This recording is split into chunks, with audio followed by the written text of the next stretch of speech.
I guess we're ready to get started. So I'll hand over to you. That's great. Thank you very much, Simon, and thanks very much for inviting us to be on today. I do appreciate the opportunity. Can I just do a quick little sound check and make sure everyone can hear me okay and see the screen? If you wouldn't mind just typing a quick yes into the question section, that would be great, everybody. We do like these sessions to be lively, interactive, a lot of participation and all that sort of stuff. It certainly helps to know that people are listening to us, not watching Jeremy Kyle or something ghastly like that. So you should see some instructions on how to do that on screen. We're going to get into that in a second. But ultimately, what we're going to be talking about today is really giving you a bit of a look through the keyhole into what we do here at TrendSignal and how we trade the markets. So trading the markets with TrendSignal, a disciplined approach to trading that can help you make a significant extra income. And as Simon alluded to a few moments ago, it is very much about trading rules. You know, we're not into discretion, we're not into subjectivity when we look at the charts. What we're all about is having a very straightforward rules-based approach to trading that can help deliver results over the long term, regardless of the amount of time you have to trade, and also regardless of the experience and knowledge you may have of the markets as well. So with a view to a sound check, just one more time, everybody, if you're not too sure how to participate or how to interact, maybe it's your first time on a GoToWebinar event, this is what you've got to do. You may just see on your screen this small little panel here with an orange button on the top with an arrow. If you click on that on your computer, it then maximizes this section out, allowing you to type into this questions box here.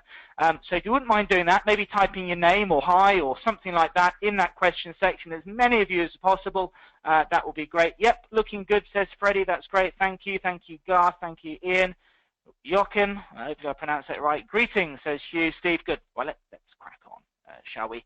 That's great. Well, let's get a bit of an idea from yourselves and let's get that participation going straight away. The question I want to ask immediately is really, why do you want to trade? Why do you want to trade? Why do you want to trade the foreign exchange markets, stock markets, anything like that? Why do you want to do it? Why don't you let me know on that question section, please, everybody? I'll be much appreciate that. Okay, lifestyle, says Garth. Andy, extra income, replace my job, says Hugh. I want freedom and more money, says Joachim. Freedom, David, I'd like to make a living out of it. Yep, I can understand that. I guess a lot of you might be sitting there thinking, well, the great thing about trading is it's the opportunity to make money. And the good news is it doesn't actually have to require huge amounts of time actually either. The thing about trading is quite simply that the more it's just about simply having the right information, and that's really what today's session is very much all about. So just having a bit of a glitch at the moment, so just bear with me a second. Just want to get the webinar back on track. So it's just simply about having the right information. So whether you're interested in making a second income, a primary income, maybe you're retired and you were sitting there hoping 10 years ago, 20 years ago, that you'd have a decent interest rate to fall back on and that you'd be able to make a decent income from that. But it's just proved not to be the case. Base rate down at 0.25%, and perhaps we're pricing in further cuts actually here in the UK. It's making it so that savers are pretty much squeezed right now, and it's not really helping people with their income situation. And there may be a lot of you retiring, sitting there with a bit of an income hole at the moment as to what you hoped or assumed you might have.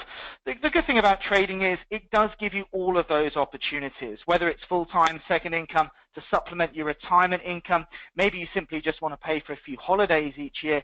In fact, quite a number of our clients that we teach trade specifically just to go away for a few holidays. All of this is achievable, and the good news is it does not require all day. In fact, some of our most profitable traders are actually using our strategies, looking at the markets for maybe 10, 20 minutes a day, because with trading, it's not about how long you do it for, it's about how well you use the information that you have. And to be honest with you, it goes against the age-old model of making money, which is simply that time equals money. You want to earn more money on your hourly rate, then the more hours you work, the more you get paid. Simple, right? You do overtime, you get more money in your paycheck. Trading is nothing like that. Knowledge equals money. With the right information, you can make, what, £1,000 from holding a trade for just a few minutes, or maybe from just looking at the markets for 10 minutes a day. It's about having that right information. And today is what that's all about, really. A look through the keyhole into what can be achieved from trading, but also from the support and trading strategies that we provide here. You know, Trentinel, we are an award-winning training and education company.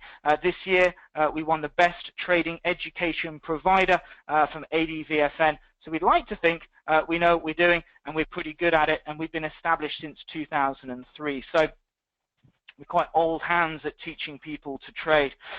Okay, so look, you know we want to make money. How much money can we make from trading? Today, Sam is going to teach you a powerful trading strategy, and that's going to demonstrate to you that how we can make our points and our profits. But first, I do like to get on and consider our goals and our expectations as well. Now, certainly many people come to us each week saying that they need to make 100 pips plus a day in order to make money. The reality, however, is you don't need to make anything like that. In fact, just 20 pips a day can be all that you need. So what does that mean to you? It means that profitable trading is actually more achievable than you might think. And here's how it works. You buy any market at 10,000, you sell it at 10,020, and you've made yourself there 20 pips or 20 points. It's basically the same thing. You do that on average every day, 20 trading days roughly in a month, 20 pips a day, times by 20 days, that's 400 pips a month. We'd like to make 400 pips a month. It's a pretty good tally, isn't it? It's a solid tally, but how do we monetize that? Guys, why don't you let me know in the question section, please, everybody, which broker are you currently using? Spread betting company, CFD company, is it IG, ETX, FXCM? What is it? Why don't you let me know on that question section, please, everybody? Active Trade, FXCM, Global Prime, says Louis. IG, says Andy. FX Pro, CMC, FXCM, IG, lots of IGs coming through, actually. IG probably are the market leader, particularly here in the UK. So what's the thing with IG? Well, the minimum you can trade with IG is £1 a point, isn't it? Sometimes £2 on certain markets, but ultimately it's £1 a point. So if we're going to make ourselves 400 pips in a month at £1 a point, that's making ourselves £400 in a month. Not exactly setting the world alight, but you know, £400 a month, it's a steady income that over the year means nearly £5,000 of profit, doesn't it? You know, here we're talking about a reasonable second income, and that might be what you're looking for. But of course, you might be looking for more. You know, how much are you looking to make a month from trading, guys? Why don't you let me know again? £100, £500, £1,000, £5,000? What would you like to be earning realistically from trading on a monthly basis? £3,000 a month, Andy? Anyone else? What else are we looking at? £500, says John. £1,000 upwards will be great, says Catherine. I want to make every week £10,000. That's pretty good. 10,000 lira will be okay. £10,000 is quite a lot. You'd have to have a big bank account for that, or trading bank for that. 1,000 there. £100 a day, says Jude. Great. Okay. Well, look, we want to make more than £500 a month anyway, £400 a month. So how are we going to do that? We need to make more pips, right? So instead of making 20 pips a day, we need to make 30, 40, 50. Actually, not necessarily. In fact, if you think about it, here we're just talking about trading the minimum that our broker IG will allow us to trade. So the thing is, as you continue to make a profit, your skill and your confidence will grow, and so will your ability and your desire to increase your trade size. After all, if you're making money at £1 a point, why not do £2 a point, and then £3, and then £5 a point? You see, that same 20 points a day, just to give you an idea, at £10 a point, is suddenly 48 grand a year. And if you happen to be spread betting here in the UK under current legislation, that's £48,000 a year tax-free too. So the opportunity from trading is significant. The good news is it doesn't actually require huge amounts of pips or huge stake sizing either. What it's about is doing it in a modest way, an achievable way, in order to make a decent return. And I guess I'm kind of downplaying it here and giving you something that you probably already know, but it does suddenly make trading quite attractive when you think of it on these terms. One thing I do want to point out at this point, I said to Simon that our strategies have been working really nicely this year. This gives you an illustration of that. You know, since the beginning of January this year, we've made over 7,000 pips profit from trading our 3 end-of-day trading strategies. Why am I talking about end-of-day trading rather than intraday? Because it's simply a type of trading that everyone can do. Everyone has the ability to look at the markets for 20 minutes a day. So effectively, we're up, what, a couple of thousand points per month this year so far. And that's a pretty attractive result, really.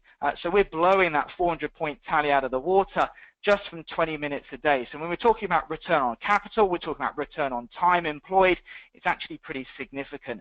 And even if we're only trading our strategies for 30 minutes a day, you need less than that to be fair, but let's go worst case, 30 minutes a day, and you're doing it £1 a point, that's effectively a rate of £195 per hour employed. That's what our clients, the people that we are trading, using the strategies, we're teaching one of those strategies today, that's what they're able to achieve. And as I say, it's all about having the right information. And what is that right information? Well, let's ask you all a question, everyone. Does anyone here use support and resistance to identify trades? Is anyone looking and drawing support and resistance lines on their charts? Anyone doing that? Putting trend lines on? Yes, says Joachim. Yes, says Catherine. Freddie, yes. Louis, yes. So what do we think about drawing support and resistance lines? Do we find it difficult? Do we find it challenging? Do we find that we're really good at plotting support and resistance on yesterday's charts? Are we a master on yesterday's charts? But actually, are we struggling with what to do in the heat of the battle? I think so.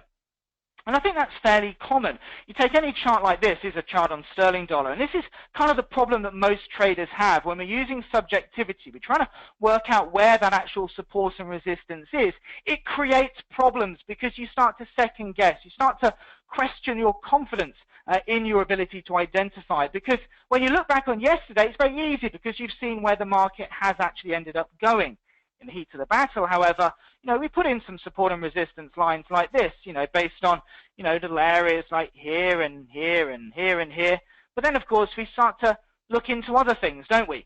Suddenly we look at resistance levels here and here and start to plot lines all over the place based on where some support or some resistance might actually be. It's a bit complicated, doesn't it? Look, there's a bit of support here and here and here, but where should the line be? Should it be there, or should it be going off at a different angle? Maybe there's a bit of resistance there and there. It's a bit complicated, doesn't it?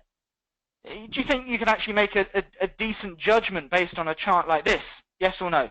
Could you actually identify a clear trading opportunity based on a chart like this? And yet, do you know what? This is how a lot of people actually trade, believe it or not. It's very difficult to do on a regular basis, and actually it's very difficult to replicate that on an ongoing basis too, because where you draw those lines, do you do it at the bottom of the wick, the close of the bar? It's all very, very subjective. It's too crowded. It's exactly too crowded. And in fact, you end up looking for all sorts of things and getting horribly distracted by the whole process. I personally find support and resistance quite a complex area, and actually when you talk to people who want to trade, they don't necessarily want to trade, they simply want to make money, and it's actually getting to that destination of making money as easily, as quickly as possible that's attractive. So what we want to do is take those complexities away, so we don't really trade in that way. What we could do, of course, is look at indicators. Does anyone here use indicators? RSIs, moving averages, Bollinger Bands, MACDs, does anyone do any of that? Yep. Lots of yeses coming through. So let's take our basic candlestick chart again. So now what are we going to do? Well, we're going to start to look at indicators. Why do we look at indicators? It might help us identify a turning point. It might help us spot momentum, changes in direction, maybe a natural band within which price should be contained. All of these are sound ideas, but of course when we start to layer up these indicators, we start to have questions about, well, hang on, which indicator, what setting, what permutation? There's 101 different settings for each indicator. There's 100 different indicators. So it suddenly makes that quite complicated too, doesn't it? And it's difficult to know as a self-directed trader where to actually start. Exponential, weighted, how many bars do we look back on our RSI? What average are we using? Do we throw in a Fisher transform on that? A Butterworth, whatever that is? All of these things create doubt, questions. Moving average, do we put a 200 on there, a 50, a 20? How do we use it? Bollinger Bands, Passivento patterns, volume. MACDs apparently are really good things to use, but again, what settings do we do? And suddenly, once again, you end up in a situation where the chart looks horribly complicated, doesn't it? It looks like your 3-year-old kids just suddenly drawn all over your screen with a red and green crayon.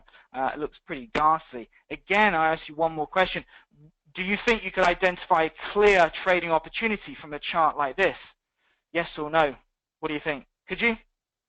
I don't think I could. And again, if you're not from that chart, and this is kind of the problem. What indicators to use? What settings to use? How to actually put my stops and targets on that basis?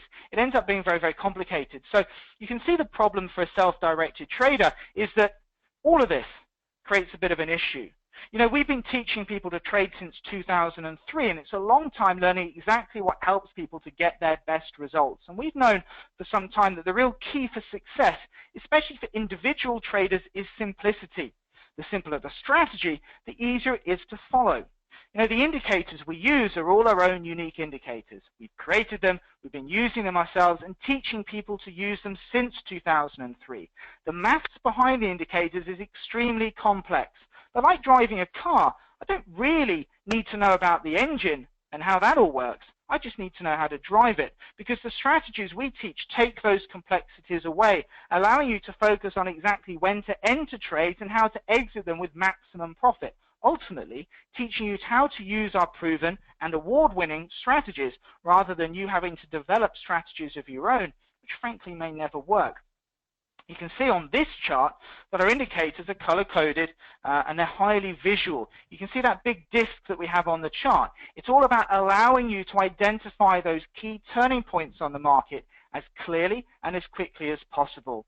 Now, I guess that's what we're after, isn't it? Everybody, why don't you let me know on the chat screen or the question screen, please, everybody. Are you looking for a simple-to-follow trading strategy?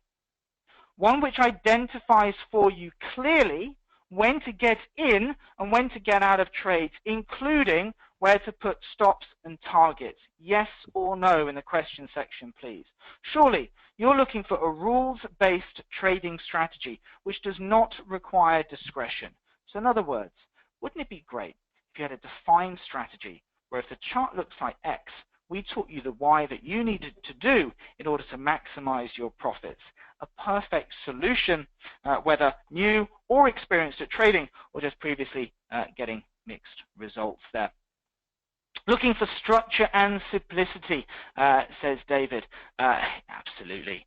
So look, I'm looking for a good strategy, whether difficult or simple does not matter to me. I understand that. And of course, that comes down to training and being able to use that strategy effectively. But of course, when we're talking about time, we're talking about understanding knowledge, previous experience. For a lot of people, we just want to cut to the information quickly and find out where those good quality opportunities are. Now, this is exactly what we're talking about. Mark here, one of our clients, said this to us recently. I decided to use the 20 pip strategy. I like it very much because it's very easy to do, and there's no real need for any discretion. Using this approach, I got the following results. Yada, yada, yada. This is exactly what we deliver. Simple to follow, rules-based trading, actionable information, which allows you to identify trading opportunities with clarity and confidence. More importantly, replicatable information too, so that you can repeat the process, and in fact all clients and strategy users can all do the same. So in other words, a trading strategy for all, not just those with lots of experience or maybe a PhD in maths. And I guess you could say that Treacy is learning strategies off the shelf, proven strategies that you can follow. But there might be an alternative to what we do. That alternative might be what you're already doing with your trading. Maybe it's developing your own strategy. They say that you can learn anything with 10,000 hours of study. Let's face it, there's probably only a few things you want to do for 10,000 hours in your life, and I'm guessing that analyzing chart patterns is not going to be one of them. You may simply not have the time either. Most of you might be looking at trading for an opportunity of a second income. So why is it that so many people spend primary amounts of time in the quest for a second income? It doesn't really make sense, does it? Now, it's stated that approximately 85% of self-directed traders lose money. They're like this guy. Does this look familiar? They're looking at their trading account at the end of each week, each month. They're losing money, and why? Why are they doing that? Is it because they've got no strategy? Is it because they're following a strategy that doesn't work? I watched a webinar a few weeks ago, and it was telling people how to average into trades. How to average into trades. Negative progressive betting. It's the most outrageous way to trade, and it will take you to the cleaners. But people are doing this. And people are doing this because a lot of the time, it don't really know how to trade. They're adding to their losing positions. They're moving their stop loss to break even. And the problem is you can open a trading account these days in 5 minutes, you can deposit funds, and all of a sudden you're trading. You've got flashing red, flashing green lights. People are bunging on random trades just because they happen to have a spare moment. I'm not saying that's what you're all doing, but this is part of the problem with trading. People gambling, and they're simply relying on hope as their trading strategy. And trading is very odd, actually, because with trading, many people are extremely cavalier with their money, and they're risking thousands of pounds or dollars in their trading account without a clear plan of how to actually achieve success. It's just not going to work. You need a clear plan. You need that trading plan. So what is going to help? Well, how about training? You know, common sense would suggest that if we want to be good at anything in life, we have to learn from someone who not only knows how to do it, but how to teach others to do it effectively too. If you think about when we started to learn to drive, common conventions suggested, common practice suggested that we engage in the services of a professional driving instructor to teach us to drive. Me, when I started to learn to play golf as a kid, common sense suggested that you go to the local golf pro and he teaches you how to play golf. When you started your working career, no doubt you learned from your boss, and so on and so forth. You know, if you want to be good at trading, it's not going to happen by accident. You need to invest in your skills and the tools you use to help you to get it right. And at Trend Signal, we can help you with just that.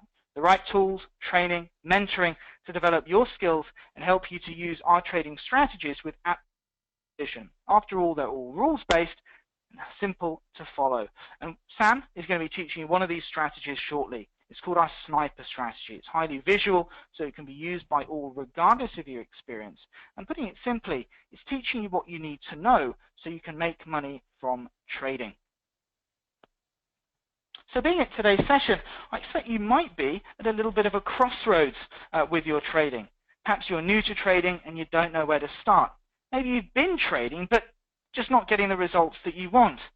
You know, the definition of insanity is doing the same thing over and over again and expecting a different result. You know, your results won't magically be great. You actually have to do something about it. And the good news is that the results that Sam's going to show you are all perfectly achievable by anyone. All you need to do is follow what we teach. And as Andrew Matthews, one of our students, goes on to say, I've had Trend Signal installed for about a year, but wasted my time making silly errors on a demo account for 9 months and then decided to go live. Since then, my mind has been completely focused and have increased my account by 120% in 3 months. Not 120 points, but 120%. So what's he done there? He simply followed the actionable information we've taught, and the result? Well, the result is as soon as he actually followed the strategy properly and engaged in the learning and training that we provided, he's more than doubled his trading account over a short period of time. And this could be you as well. But in order to use our unique and proprietary indicators and learn our trading strategies, you would need to join Trend Signal's training course. The cost is £3,300 plus VAT, and that includes a lifetime license to the indicators and a complete training package. And we're going to be going through more about what that includes a little bit later on. But for now, I'm going to pass you on to my colleague Sam, who's going to take you through the sniper trading strategy and really go through exactly how we use it here and how our clients use it too, so that they can make results just like Andrew. So I'll be back a little bit later on, but until then, here is Sam.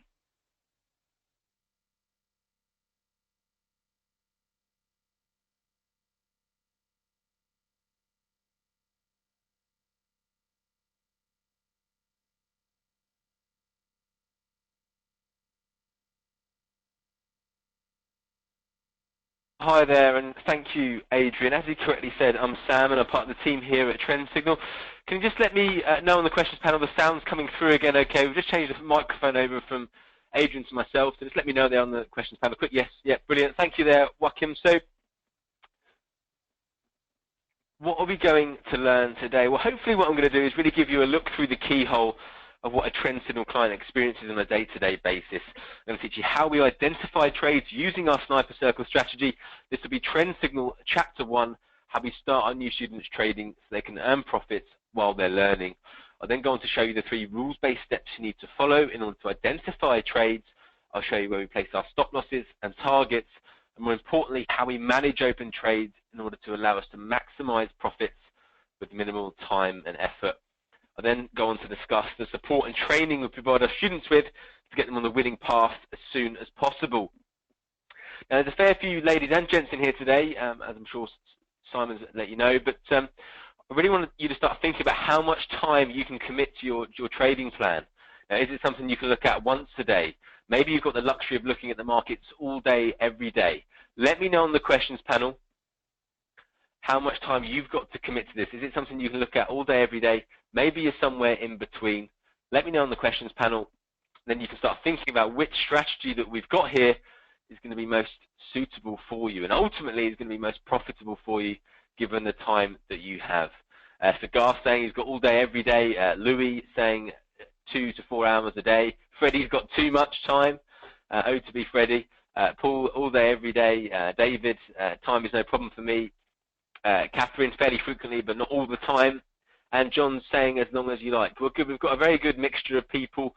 Don't worry, there's going to be something for everybody. But without further ado, I'll get onto the charts now then, and we can start looking at the trades that we've had this morning. So starting by looking at a trade that we had yesterday on NYMEX crude oil, looking at a 15-minute chart here. Okay, so this is the entry that we had at 9:30 yesterday morning. But like I said, there's 3 rules-based steps we need to follow in order to identify a trade using the sniper circle strategy. The first of which is this change from green to red on the trend signal line at the bottom of the chart here.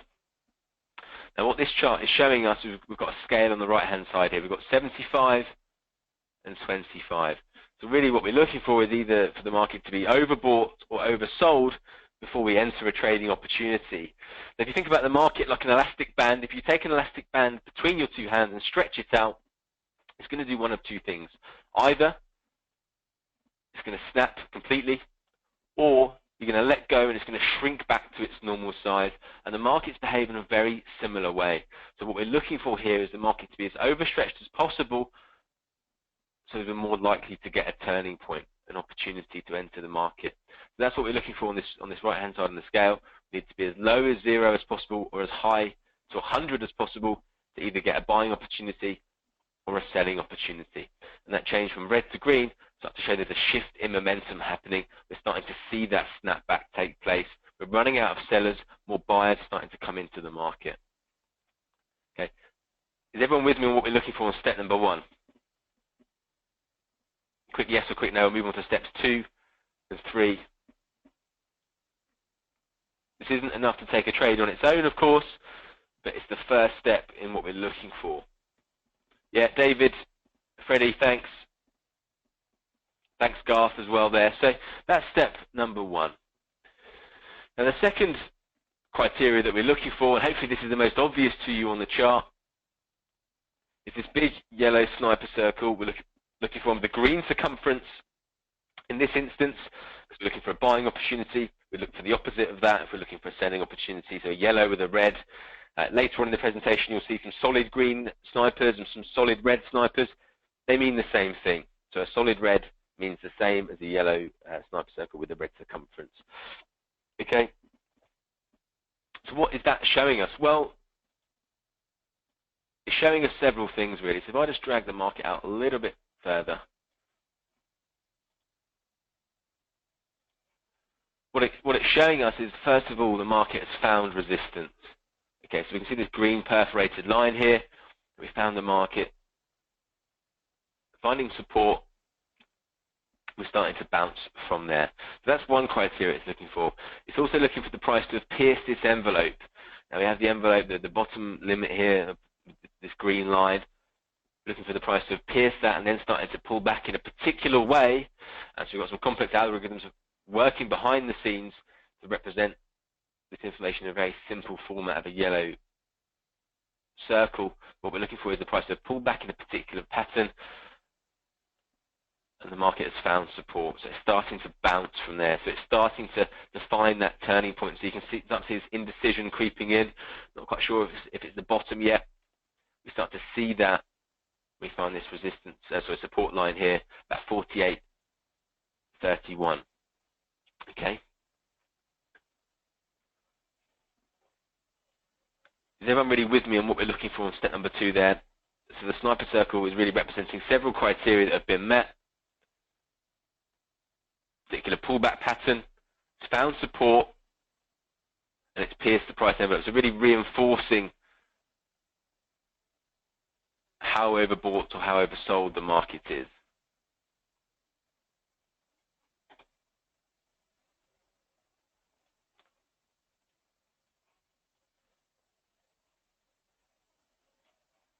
So step number 3 that we're looking for. Joaquin asked a very good question there. How is this circle being drawn, manually or automatic? It's all automatic, Joaquin. So it appears on its own on the chart once the criteria have been met. You don't have to calculate it yourself or anything like that. It's all automatic, all automatically appears on the chart there. Garth, the envelope there contains 95% of the price action. Okay, so it's a fairly stable envelope. So we know it's not too responsive like Bollinger Bands or something like that. It doesn't respond dramatically to price fluctuations. It stays fairly true to itself. So the third criteria that we're looking for, the third and final step that we're looking for then, is this change from red to green on the vector average.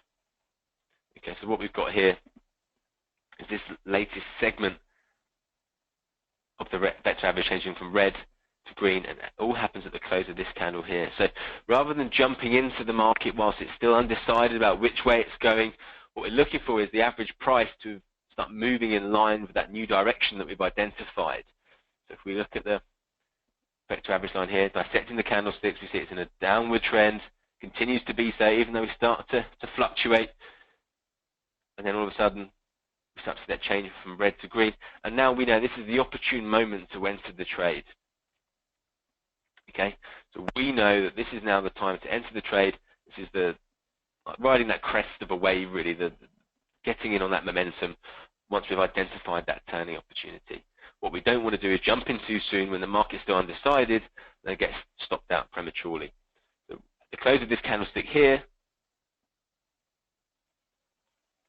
9:30, our entry price is 48.40 there, so we can see that change from red to green is confirming all 3 of the criteria that we're looking for us to enter the trade.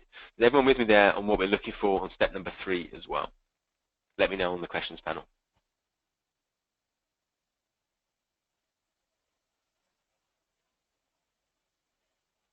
Brilliant. Thanks there, David. Thanks, Catherine. Yeah, thanks, Louis. So let me just scrub off these drawings, then we can have a look at where we enter the trade. So our entry price here is 48.40. We're going to go for a 20-pip target on a 15-minute chart, because that's what we target on a 15-minute chart. Can anyone tell me where they would place their stop loss on this trade? Let me know in the questions panel. Get an idea of where you think you place your stop loss on this trade.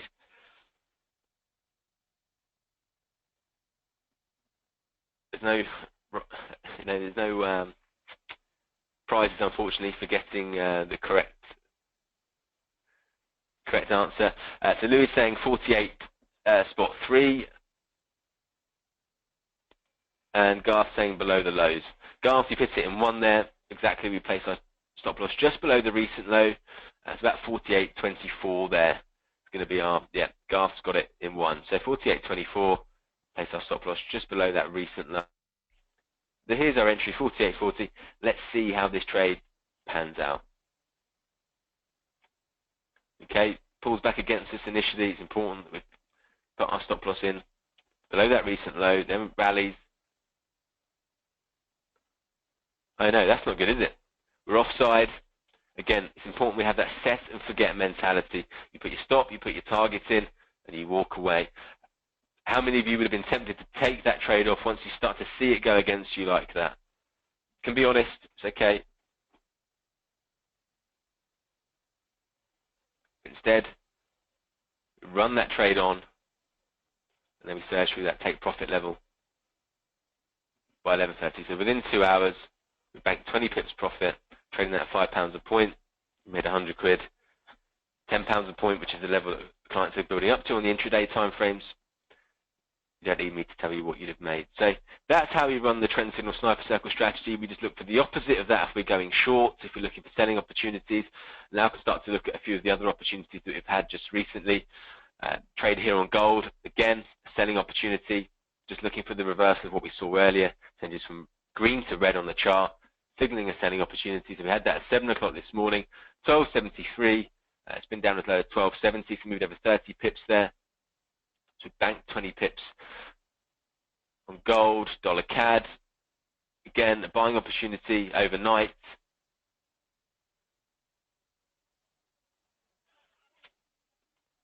The Dow Jones as well.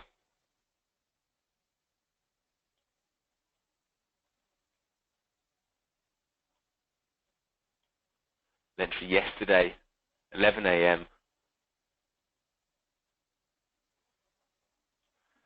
Buying opportunities a little bit late in the day, really. You can see it sort of just fizzled out. Ground its way up eventually. Brent crude as well, a couple of trading opportunities yesterday. Had the buy, similar to what we saw on NYMEX crude oil. And we had a selling opportunity in the evening as well. The S&P, again, selling opportunity. The DAX, indices slightly correlated. Sterling dollar as well, entry this morning here on the 15-minute time frame, 127.15, been as high as 127.41, so banked 20 pips profit. And then sterling yen as well, entry here, 130.68, it's been as high as 131.25, so we've banked 20 pips profit as well there. Again, lots of different markets there, looking at FX, indices, commodities. Strategies remain the same criteria we're looking for across the 15-minute time frame there. But again, for those of you that said you've got all day, every day, this would be a time frame that would suit you. Like Mark here, he's been with us since 2009. He says it's a great system and worth every penny. I'd recommend this to anyone who wants to be a successful trader. He's now trading full-time with us. So he's trading the 15-minute charts, and in doing so, his average monthly return is over 850 pips a month net profit. Trading that at £5 a pip, you're making £4 grand a month. Trading at £10 a pip, you know, you're probably hit close to that 10 grand a month that some of you were looking for at the start of the session, but 8.5 grand a month is not a bad return at all looking at his 15-minute charts. Again, it's something that would require a bit of screen time. Looking between the hours of 7 and 4, you could potentially have a trade every 15 minutes. So it's suitable for everybody. So for those that perhaps are a little bit busier throughout the day and can maybe only devote 15, 20 minutes several times a day, maybe looking at something like the 4-hour charts would be more suitable for you. And the 4-hour charts, we go for 50 pip targets, and our main entries are 10 a.m., 2 p.m., and 6 p.m. So every 4 hours, you'd run the scanning feature, which I'll come to in a moment. The scanning feature is something that we launched a couple of years ago, really, to cut down the amount of time that people need to devote in front of the screen and make sure that clients don't miss any trades as well. So we can start here by looking at the FTSE 100. Again, you'll notice that the strategies aren't any different to what we're looking at on the 15-minute chart. The same criteria we're looking for, the same color changes, red to green or green to red. Entry here at 10 o'clock, 66.85, and as high as 69.16. Now looking out for selling opportunity off the back of that rally that we saw yesterday, that well-documented rally. Euro CAD, again, selling opportunity, change from red to green, sell here, take profit here for 50 pips. CAD Swiss, a couple of recent buying opportunities. Copper, anyone here trade copper? Let me know on the questions panel. Perhaps not a market that we're overly familiar with, but trend signal, certainly on our list of markets that we trade, very, very profitable indeed there. Trade here, 18.25, it's been as low as 16.02. Euro New Zealand, selling opportunity, hit target of 50 pips. Euro dollar, I'm sure if I asked who here trades euro dollar, I'd get a lot more people saying yes. Selling CAD, you know, some cross pairs here, some major FX pairs, and some of the indices and commodities as well there. Aussie Swiss, a couple of recent trades. We had the sell, buying opportunity, then we had a selling opportunity. Yesterday at 6 p.m., trading there 74.61. Now trading at 74.24, so we're about 10-15 pips away from hitting target. We've got about a 70% strike rate, really, Louis, across the board.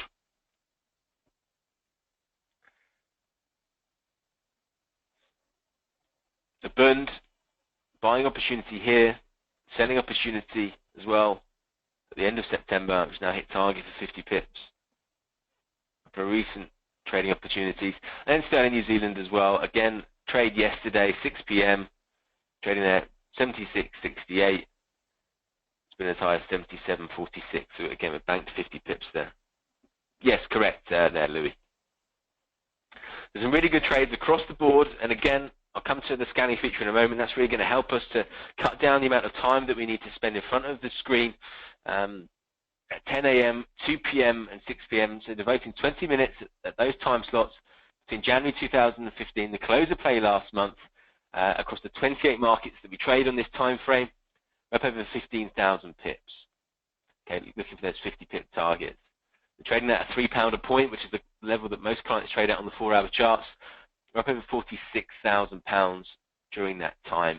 So over the last 20 months, we're up 46,000 pounds. So again, that's averaging over £2,000 a month from just trading about an hour a day, split between those three main time slots, 10 a.m., 2 p.m. and 6 p.m., running the scanning feature. Okay. If I bring up the scanner now, I can briefly just demonstrate this to you. So what the scanning feature is really there for is to help us identify trades. So you can scan for different combinations of our strategies, scan different lists of markets, so you can customize your own, scan the FTSE 100, the FTSE 250, the list of Forex markets that we trade on the daily charts and the 4-hour charts, and scan all the different time frames that we trade here as well. So like I said, it's twofold really, cutting down the amount of time you need to spend in front of the screen and making sure that you don't miss any trades. There's nothing worse than getting to the end of the month, making 1,000 pips, only to realize that you should have made 1,200 because you've missed a couple of trades because you've glossed over something through human error. So that's what the scanning feature does. It weeds out that human error and makes sure that you get exactly the same results that we do here.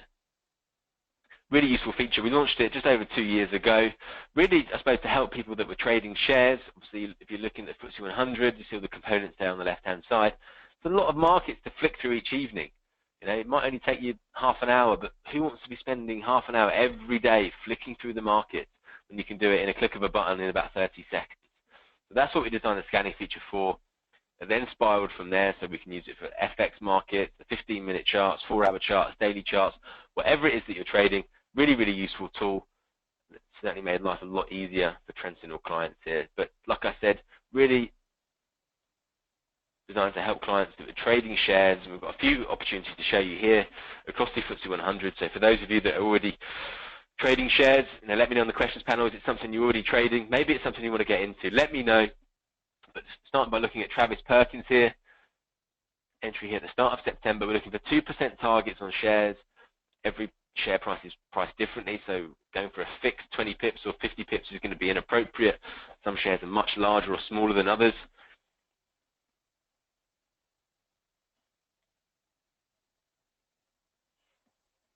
To trade here, the start of September, entry price there, £16.75 a share. So looking for about 32 pence worth of movement, 33 pips if you like. We saw that hit target within a couple of days there. Travis Perkins, who senses the buying opportunity, which is now well on its way to hit target. A sell here, selling opportunity, only trading at £3.60 a share when we enter, much smaller price market.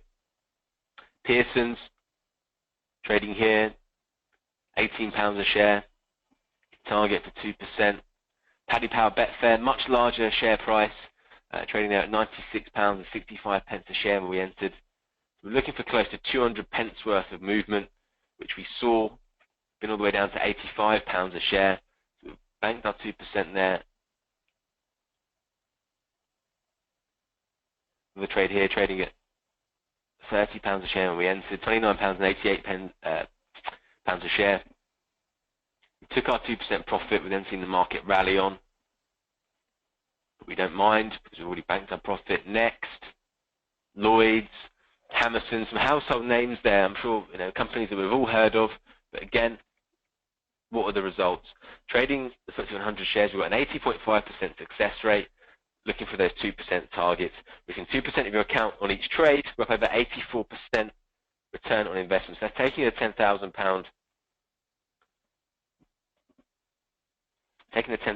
account, turning it into over £18,000 in just over 12 months. Pretty consistent returns. Again, if it's something you're already interested in, trends are going to help improve what you're doing with shares. If it's not, or something you do want to get into, again, it's going to add another string to your bow there, a trend signal. So that really leads me on to my last time frame that we're going to look at today, which is the end of day FX indices and commodities that we trade at 10 p.m. each evening. Again, running the scanning feature. Predominantly, we go for 100 pip targets, again, because the bigger the market, so the bigger the time frame, the bigger the target we can expect, the bigger the price movement we can expect. So we go for 100 pip targets on the end of day charts. Start by looking at silver here. Again, the criteria we're looking for is still the same. It changes from red to green. We have that here on the 1st of September. 100 pip target hit in 2 days there on silver. Very slow moving market, but moved a huge amount for us to hit target within a couple of days there on silver for 100 pips. NYMEX crude oil. You see here, that says 186 pip winner. I thought you said we go for 100 pip target. This is trend signal step 1 that I'm showing you today. Steps 2 and 3 is how we run trades and maximize those profits that I spoke about. And that's what we're going to teach you. So this trade was in line with the trend. We can run it for longer, so we nearly doubled our return on that trade over 186 pip target. This one, however, was not, so we only went for a 100-point target, which then hit profit level there within a couple of days. We banked another 100 pips on US oil. Sterling dollar continues to get caned over the last few days. Trading there on the 9th of September, we had an entry 132.60. It's now trading at 127.23. We've banked 100 pips, obviously. Sterling yen trading really nicely. Potential buying opportunity this evening at 10 p.m. A couple of recent trades that hit target. We had this one hit target in July. More recently, trades in August and then September. Both hit target for 100 pips. Sterling Swiss. Sending opportunity here. Euro sterling. Again, really seeing the opposite of cable there. Huge rally in recent weeks. But again, a couple of recent trades. 100 pip target hit in August. Same again in September. CAD yen entry 2 days ago on the 3rd. So Monday evening, we entered that trade at 77.45.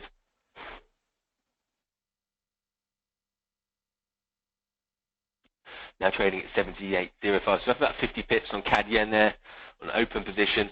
Had a recent selling opportunity in September there, which hit target for 100. Dollar yen. Euro New Zealand. FTSE. Euro dollar. This is a swing trade. This is another one of our strategies. Another one of our strategies that we trade here.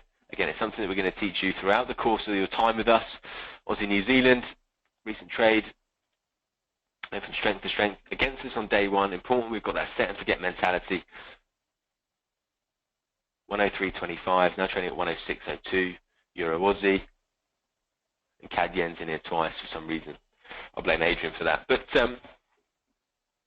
yes, there's some really good trading opportunities across FX, indices, and commodities again there on the end of day time frames.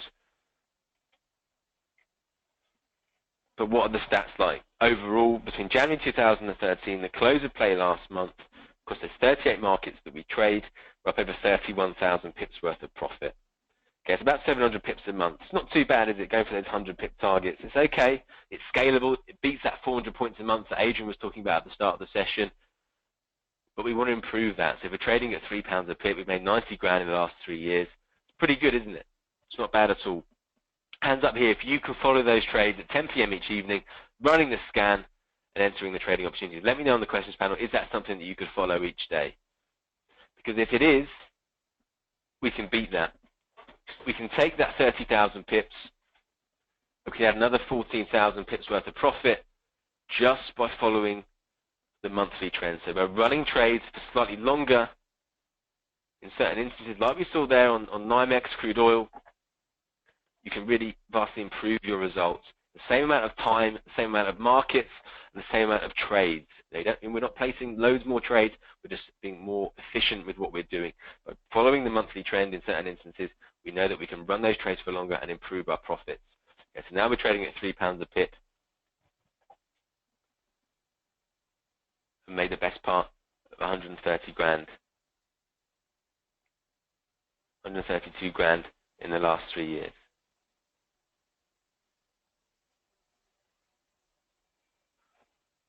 Really, really good results. But again, that's what we're getting. What are our clients getting? Well, this is an email that we had earlier on this year from one of our clients here. Mr. Roberts says, "Hi, Adrian. I've been a Sentinel client for nearly 3 months, during which time I've averaged 800 pips a month from following their simple rules-based approach. The Sentinel Plus training package includes everything you need to replicate these results consistently, irrespective of whether you're an experienced spread bettor or just starting out with a demo account. The strategy is simple and easy to apply, with color-coded bespoke indicators that make it very simple to scan charts and identify those presenting a trading opportunity. This approach requires no subjectivity, so you can reproduce the same results and also gain confidence that the system works from looking at historical charts. I've spent over 6 years looking for a trading system that works, and Sentinel have found a way to accurately identify trades with 70% accuracy, so I'm delighted to be one of their customers." A couple of things you can see there highlighted. First of all, at the time of writing this email earlier on this year, we were averaging 800 pips a month. So is Mr. Roberts there. He's replicating our results pretty much pip for pip. Second thing I'd like to highlight is spent 6 years looking for a trading system that works. How many of you in the session today are new to trading, but how many of you in the session today have been looking at this for several months, several years even, without really settling on something that works or finding a strategy that's worked in the long term? Okay? Mr. Roberts says it himself here. He's delighted to be one of our customers. He's got 70% accuracy, and this is what he said last week. So he popped me an email. He says, "Hi, Sam. 11 months in as a Sentinel customer, and I couldn't be happier.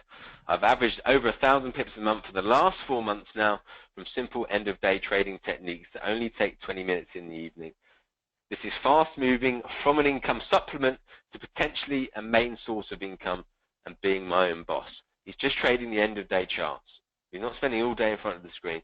No better recommendation can be made than my brother has just signed up to be a customer after hearing how well I am doing." Okay, he's trading there 30 minutes a day. He's looking at it to become his full-time income, and his brother's going to sign up because he's doing so well. No stronger recommendation than that. This is from Yvonne here. I'll let you read the first part of it yourselves. "I can't tell you how many times I've tried different schemes, but eureka, I've actually found one that works, and it's brilliant." So that's from Yvonne there. Again, really reinforcing that. Tried lots of different things. Couldn't make it work for whatever reason. Maybe it's down to her, maybe it's down to the strategy, the support that she's getting. So that's where we come in. Not only do we offer the indicators and tools I've just been demonstrating for the last 25 minutes, but we also have made them simple to use. We're looking for clear entry and exit criteria, color-coded indicators, rules-based strategies that anybody can follow. We also have a whole bank of online training videos on our customer section of our website you can refer back to in your own time to learn the strategies. Maybe you've been away for a few weeks, you're a little bit rusty after your holiday. Again, those videos are there for you to refer back to. Really, really useful to have those, like I said, available in the customer section of the website. We also do a training day in our offices here on how to use Trend Signal, I suppose. Really going through the nuts and bolts of Trend Signal, what it's all about, how we trade, the risk management, psychology of trading. Really, really useful day to come in for. If you can't make it in for geographical reasons, logistical reasons, or you're working full time, again, we have an online version for you to attend as well. Really, really good session to come in for if you can make it. They obviously get to meet all of us here as part of the team, myself and Adrian included, but also get to meet other Trend Signal clients and keep in touch afterwards and share your progress. Keep those training days fairly small, 15 people really, but again, if you can't make it in, we have the online version where we go through everything as well. We also allow all of our clients to interact with us via trade chat, and this may be adding us on Skype. You can drop us a quick message throughout the day, pop us a call on there. Maybe you're a bit more old-fashioned, you want to pick up a phone and actually speak to someone. We've got a whole team of people and traders next door who are there to take any questions throughout the day, where stops and targets should be, where you, if there are any trades, that sort of thing, maybe where something is on the website. They're really, really useful. You've got that hand-holding, particularly in the first few days and weeks when it's going to be a bit new to you. We also do live workshops twice a week where we go through any trades that are setting up, any news that's coming out, where stops and targets should be on trades. Make sure everyone's in the know, keeping everything fresh. Really, really useful sessions, like I said, done twice a week, Monday and Thursday mornings, 8 till 9. Again, if you can't attend them because you're on the school run or you're working at that time, we upload the recordings each day at lunchtime so you can watch them back. Really, really useful sessions. You'll pick up something new each time, and we get excellent feedback regarding those. Last but not least, I suppose, is the personal one-to-one coaching sessions that we offer here as part of the package. Now, these are hosted by Trend Signal clients. So Mike and Stuart, who are currently our coaches, we're actually recruiting a third coach as we speak. We've had a long list of applicants from our client base. And these are essentially people that are now trading full-time from home. They're part of the criteria for them getting the job in the first place. They can prove to us that they're making the system work. Okay, so these are people that know what you need to know in order to get the most out of the system. So, they've attended a webinar like you are today, made the decision to join Trend Signal, they're now trading full-time and doing the sessions in their spare time from home. Really, really nice guys, very patient and very knowledgeable about Trend Signal. And ultimately, they know what you need to know in order to get the same return. Okay, so that's about it for me. I'm going to hand you back over to Adrian. I was going to wrap up the session. So thank you very much for listening to me, and hopefully speak to some of you very, very soon indeed. Take care and goodbye.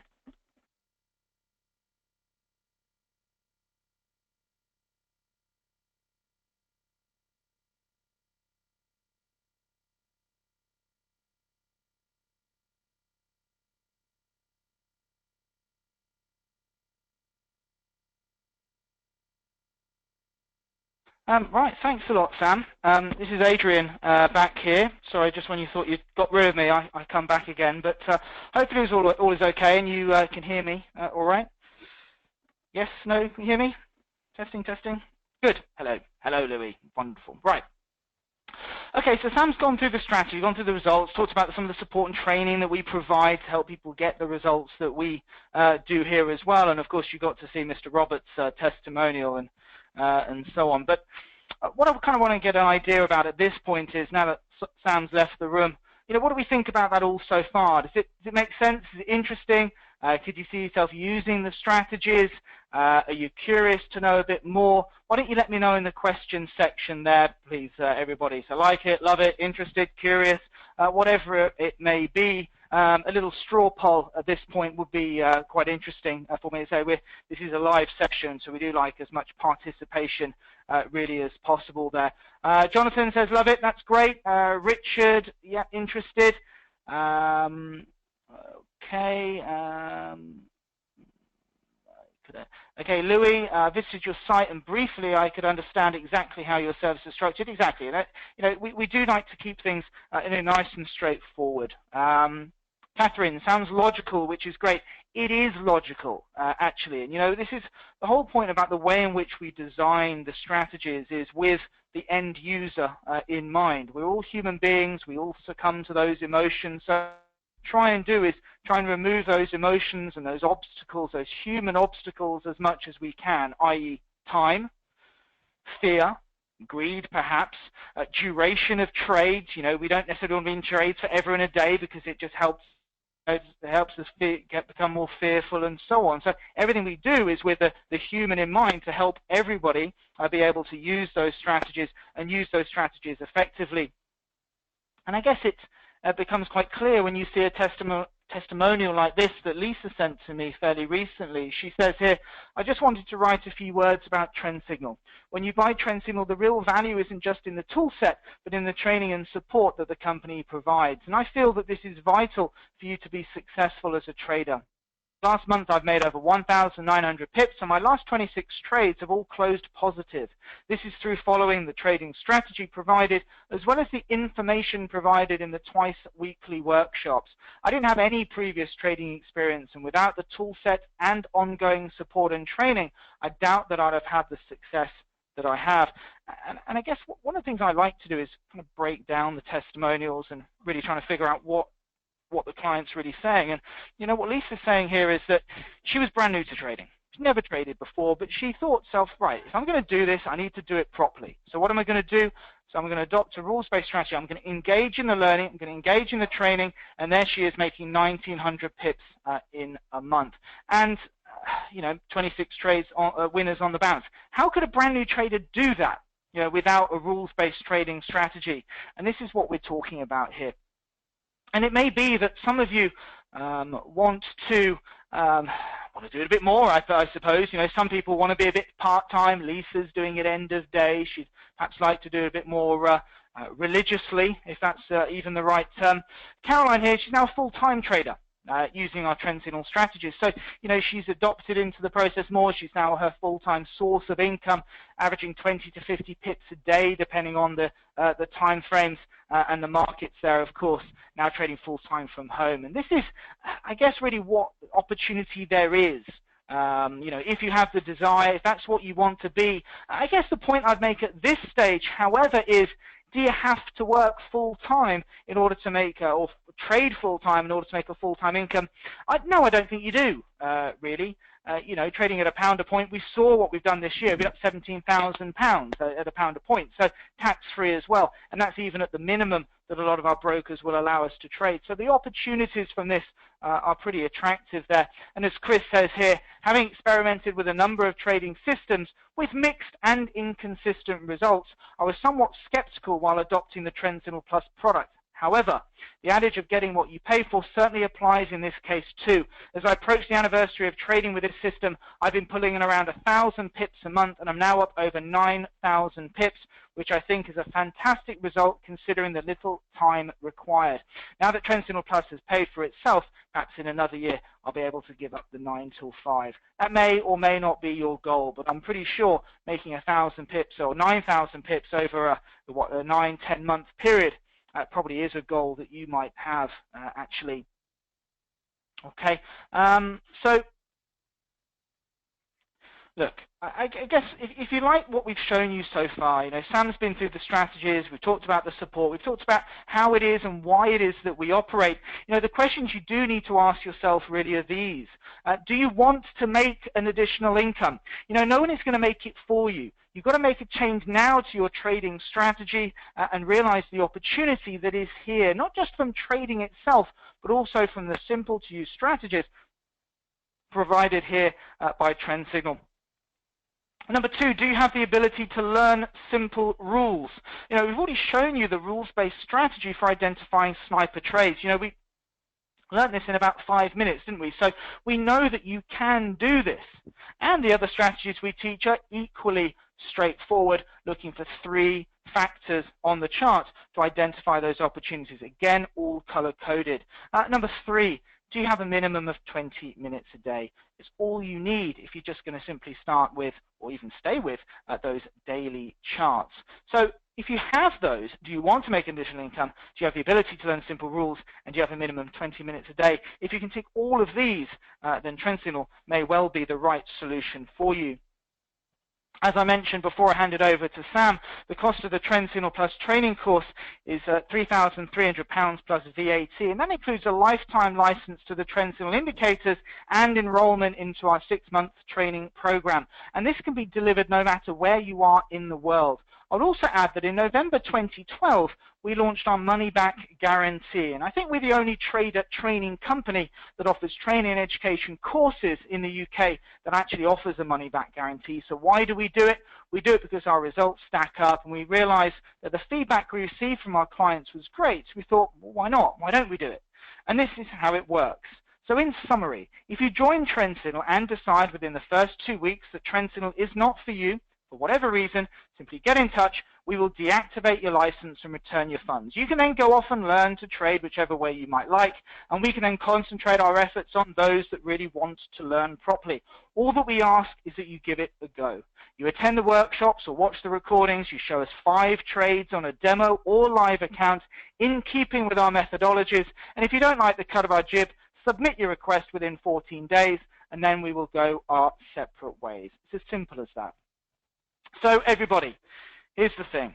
If you like the sound of all of this, you like the look of the strategies, you can see yourself using them, you can see yourself generating a decent income like Chris, like Lisa, like Mr. Roberts that we've shown you before.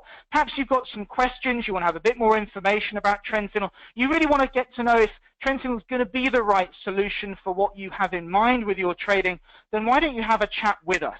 And if you want to have a chat with us, you want to go to the top of the list and so we can speak to you first, then the thing to do is to type call, C-A-L-L, into the question section there. If you type call in, then we can give you a call and really go through any questions you may have, potentially arrange a time to set up trend signals indicators and book in your first one-to-one coaching session. Now, when you registered for these webinars, your phone number was not submitted in the registration, so it's just first name, surname, and email address.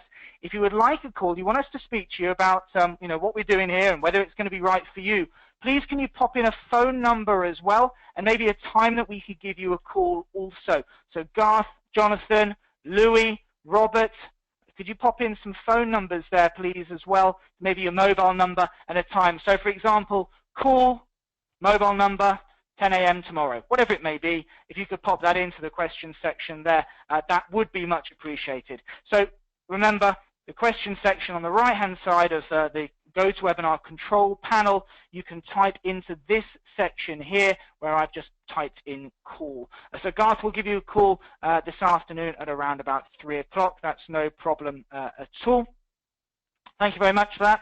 As I say, what we're here to do is go through the questions, any questions you may have, and talk to you further about it all. You know, we're not interested in any hard sell or anything like that. What we're here to do is provide you with a solution. So if you're sitting there thinking, you know, I'd love to get into trading, I'd like to know more about it, I'd love to be have a strategy that I could use and really get going with, you know, relatively quickly here, then Trend Signals training course could well be the right solution for you. But of course, we need to have those conversations with you. So one more time, everybody, if you'd like to have a chat with either myself, one of the guys in, you've already heard from Sam, you can talk to Lewis, Emmanuel, Joel, Jerry, Gurpal in the office here, then type the word call, C-A-L-L, into the question section, and we can have those discussions a little bit further. Is the course included? Everything's included in that price, effectively, Louis. So that includes the coaching, the course in our office. If you want to come into the office, the one-to-one coaching there, the online workshops, the 2 online workshops a week, that's all included in the training cost program. And as I say, if you want to have those one-to-one coaching sessions, you do need to join within the next 7 days. And I'll give you a little bit of background on why. Generally, we know roughly how many people are going to join Trend Signal each week, and the coaches that we have obviously have limited time that they can allocate to new Trend Signal clients in their busy days. So they've got to be trading, they're coaching other clients, and so on. So really what we're saying is, if you join after 7 days from now, we can't necessarily guarantee their availability. But if you do, then we can absolutely lock in 100% those 3 one-to-one coaching sessions, which I have to say have proved to be remarkably effective in ensuring that all of our clients have the opportunity to be profitable with our rules-based trading strategies. So all you need to do is type call, C-A-L-L, into that question section. Now then, if you are curious, maybe you want to have a bit of a rundown on what happens after you join. You know, is this something that starts in the next year or next month or whatever? Actually, you know, really what it's about is getting going straight away, and this is how it works. So what is the process should you decide to join? Well, it starts by having a chat, really. We can then go through a few bits with you. We can take payment. We generally do that over the phone, by card, or by bank transfer. It's pretty straightforward. And we can then get to know you, find out about your trading experience, your goals, your lifestyle. And by that I mean, when can you look at the markets? Now, all of this is used as the foundation for your trading plan, so we can all work together to get you in the right approach, the right strategies that are going to work for you as soon as possible. And then it goes on from there. So step number 2 is arranging a time to install trend signals indicators on your computer or computers, which could be as soon as today or tomorrow. So this is not a trading solution that starts in 6 months' time. It can start right now if you want it to. So somebody took an order from somebody just while Sam was talking earlier. We're setting him up with an installation at 3 o'clock today. So it's not about a solution that starts next month, next year. It can start right now, okay? We'll do the setup for you. So the good news is, if you aren't great with computers, we'll arrange a time when either Zoran or Jeevan in the office here will log onto your computer and set you up with the charting software. The charting software is called Ensign 10. You do need to subscribe to Ensign 10. It costs $49.95 per month, about 35 quid roughly, and that comes with a live data feed from FXCM, which includes FX, indices, commodities, and then you can download stock data from UK, US stocks, that sort of thing. We will ensure that your indicator license is working perfectly, you've got the right layouts, you've got the right colors. You know, you might be colorblind, we can edit the colors to whatever you might want to, and we can set this up on your main computer. You might have a computer in the office, you might have a laptop you travel around with. We can set it up on a couple of machines, no problem at all. Just so you know, the indicators can also run on a Mac, but you do need Windows on your Mac, and you can do this using an emulator. We can help you with the installation process, all of that sort of thing as well, if you're not too sure what I'm talking about, but you do run a Mac. About 15% of our students are Mac users, and it works absolutely fine. So you're installed, you're set up. What are we going to do now? We're going to enroll you into our 6-month support and training program. How does that work? Well, first of all, we're going to give you access to our training academy, which gives our full suite of online training material so that you're going to have your own unique username and password, training videos, user manuals, that sort of thing. And here you can also access the workshop recordings. And again, all of this available on day 1. You can even have your coach's Skype ID on day 1 as well. Next, we're going to book you into our online trading workshops. These run at 8 a.m. UK time, Mondays and Thursday mornings. They run for about an hour. Now remember, you know, in our online workshops, we go through the current trades and opportunities, where stops and targets should be, not to mention current market news and events, guest topics, guest speakers, live Q&A. These are wonderfully interactive sessions that you can attend from the comfort of your own home. And if you're in bed at the time, maybe out doing a school run, whatever it is, don't worry, if you miss the sessions, the recordings are all accessed from the customer area of the website. You'll have access to all of these immediately as well. Your first one-to-one coaching session.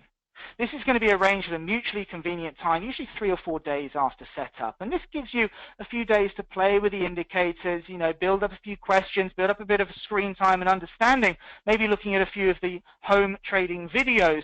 What you're going to get that is an understanding of the strategies. You might even be set a little bit of light homework by your coach.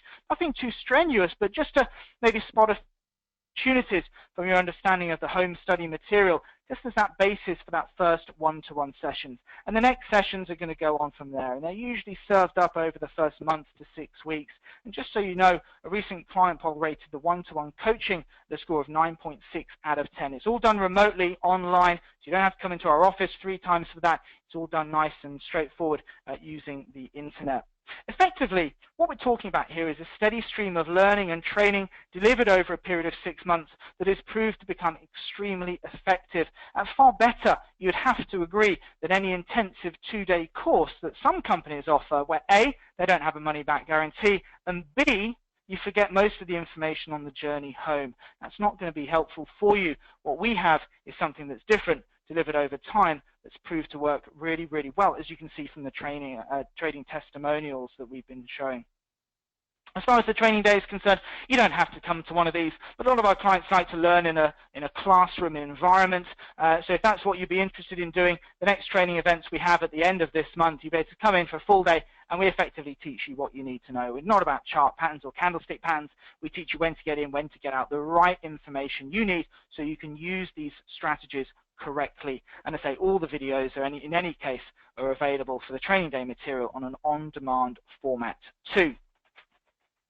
Okay, so Well, look, you know, one of the things that we do like to do, instead of using our own words, we like to use the words of our clients to sort of demonstrate the efficacy of trend signal.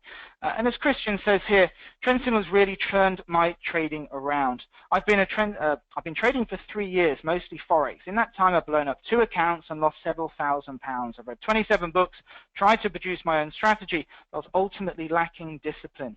Since investing in the trend signal software, which I've been trading with for about 6 weeks, I've made 1,443 pips and turned a £2,000 account into £9,000. The investment in trend signal has already repaid itself, and I'm making good profit. I would wholeheartedly recommend anyone who hasn't tried trend signal to take the plunge. I too was skeptical at first, but it's easy to follow. No-nonsense approach makes trading easy, whilst I can focus on my day job. For me, I think this testimonial's got a little bit for everybody. People who have tried it, failed, had a good go, a very good crack. He's read 27 trading books. Wow, it's a good effort, because some of those are pretty turgid, aren't they? We'd have to all probably agree. But he's failed. He's not been able to get the results that he was looking for. So he joined Trend Signal. He's still working full-time, so he's placing those trades in the evening, and there he is after 6 weeks making a £7,000 profit. Now, these are the opportunities that are available from having the right trading strategies. Now, trading is about identifying opportunities and making decisions. You know, one thing I would say to you is that if you're not happy with the results that you're getting, if they're not where you want them to be with your trading, then it is about making a change. You know, they're not suddenly going to magically improve. You do actually need to do something about it. So what might that be? Well, perhaps step one is type in call or join into that question section. If you type in call or join, we put your phone number in there as well. We can have a chat with you and really get to know you and really agree on whether trend signal is going to be the right solution for you, for your trading, and for your ongoing hopeful secondary or primary income. So here's what you've got to do. One more time, everybody. If you would like to speak to either myself, one of the guys in the office here, don't worry, it's not a commitment to buy. It's just a commitment for, I guess, finding out a bit more information. Type call, C-A-L-L, into the question section there. Pop your phone number in as well, okay? And that way, we can give you a call and go through a few bits and pieces with you and perhaps get you booked in for your first one-to-one coaching session. All right, everybody, thanks very much indeed, and hopefully we'll get to speak to you soon. Bye-bye for now.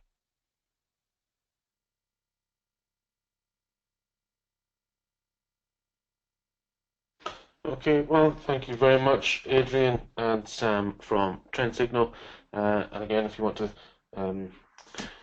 call or join Trend Signal, you can certainly do that through myself. I'd be happy to pass your details on to the chaps over there at Trend Signal.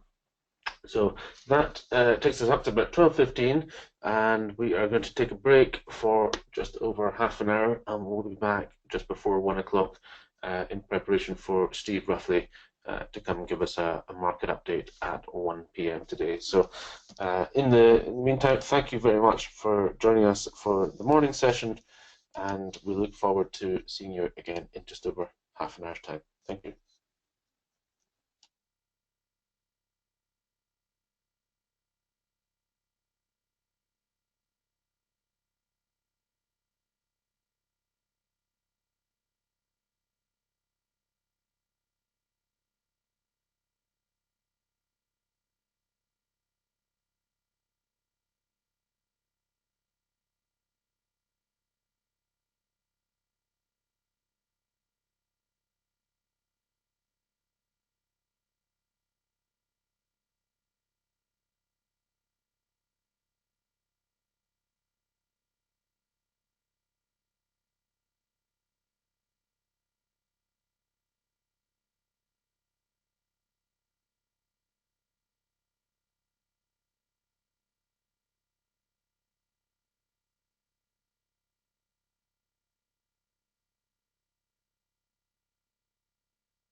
Testing, testing. Just trying to test the sound now. Just checking it's coming through correctly. It seems to be coming through on the register thing a little bit better now. Steve, good afternoon. It's Simon here. I can hear you loud and Hello, clear. Simon. Yeah, sorry, I was just messing around with a new kind of microphone setup, and it just on the kind of intro screen it wasn't flashing, so it's okay now. Oh, I see. Okay, sounds okay. If someone in the room maybe could just give us an indication that you've heard Steve's voice as well, that would be good, and we'll all know that we're working okay. Fantastic. Great. Thanks, Paul, Malcolm, Garth, Wade. Oh, everybody's here. Fantastic. Well, just a couple of minutes away from 1 o'clock. How are things today, Steve? Are you busy? Yeah, not too bad. Not too bad. Just plugging away. Some interesting moves in gold after our last session. So a lot of the levels I talked about have come into play. So yeah, a lot of some good data coming up very shortly. Actually, the ADP, which is a precursor to non-farm payrolls, the big figure on Friday. So we could see a bit of movement based around that. Again, it's not necessarily good or bad news for the ADP figures in traditional senses now. It's really pushing towards Janet Yellen making a final decision on interest rates. She keeps saying she's data dependent. Well, ADP, non-farm payroll are as big a data as it's going to get. So really, when we talk about into October now, her only options are really to kind of do a mid or late November or early December rate hike, if it's going to happen at all this year. And I think it will. I think it's time. I think it's time to normalise. It's time to try and get things back on track. We've seen, from Europe and the UK that keeping interest rates artificially low, not necessarily the way to grow a sustainable economy. So I think really, essentially, it might be kind of just before the election because Trump gets in or Clinton gets in. It's going to be a whole soiree of activity, isn't there? Regardless of who gets in and policy kind of changes. And I guess if Trump gets in, Janet Yellen might even leave. So I think really her legacy will be destroyed if she doesn't at least put a rate hike up this year. Since all we've listened to for the last 2.5 years is her whittering on about being data dependent and when it's going to happen. We've had every excuse under the book, from China to Brexit to whatever. Her plan shouldn't really, it should be robust enough, the US economy, not to kind of rely on these things too much. So I think if she doesn't do a rate hike this year, she'll go down in history as being a bit of a disappointment, to be honest, as Fed chairman. Let's go. Everybody's holding their breath for this election. It's going to be interesting to see what happens. We're just about to switch on to 1 o'clock. Steve, shall we go over to you and get the charts up? We'll make you the presenter. Okay, it's on your screens now, so you should be able to see my screens. Fantastic. So we're looking at gold. We're looking at cable, the euro dollar, all the main markets there. Great. So do you want to talk us through the big moves of the day? Absolutely. Well, let's start with gold. Gold was the interesting one that we highlighted previously. There wasn't any kind of data to kind of make the markets react in this way. But I said that when we saw this big spike down on the hourlies, this is really a good option for short intraday traders. Obviously, something has happened outside of the norm. You can see that the size of the candles trading. They're relatively small, and when we've broken out of these lower levels, we've hit that psychological level of 1300. And we haven't really looked back. The market was very aggressive in breaking through and closing that.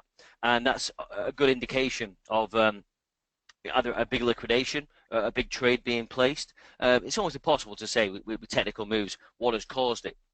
As I say, when we're talking about gold, we're talking about huge hedge funds, central banks.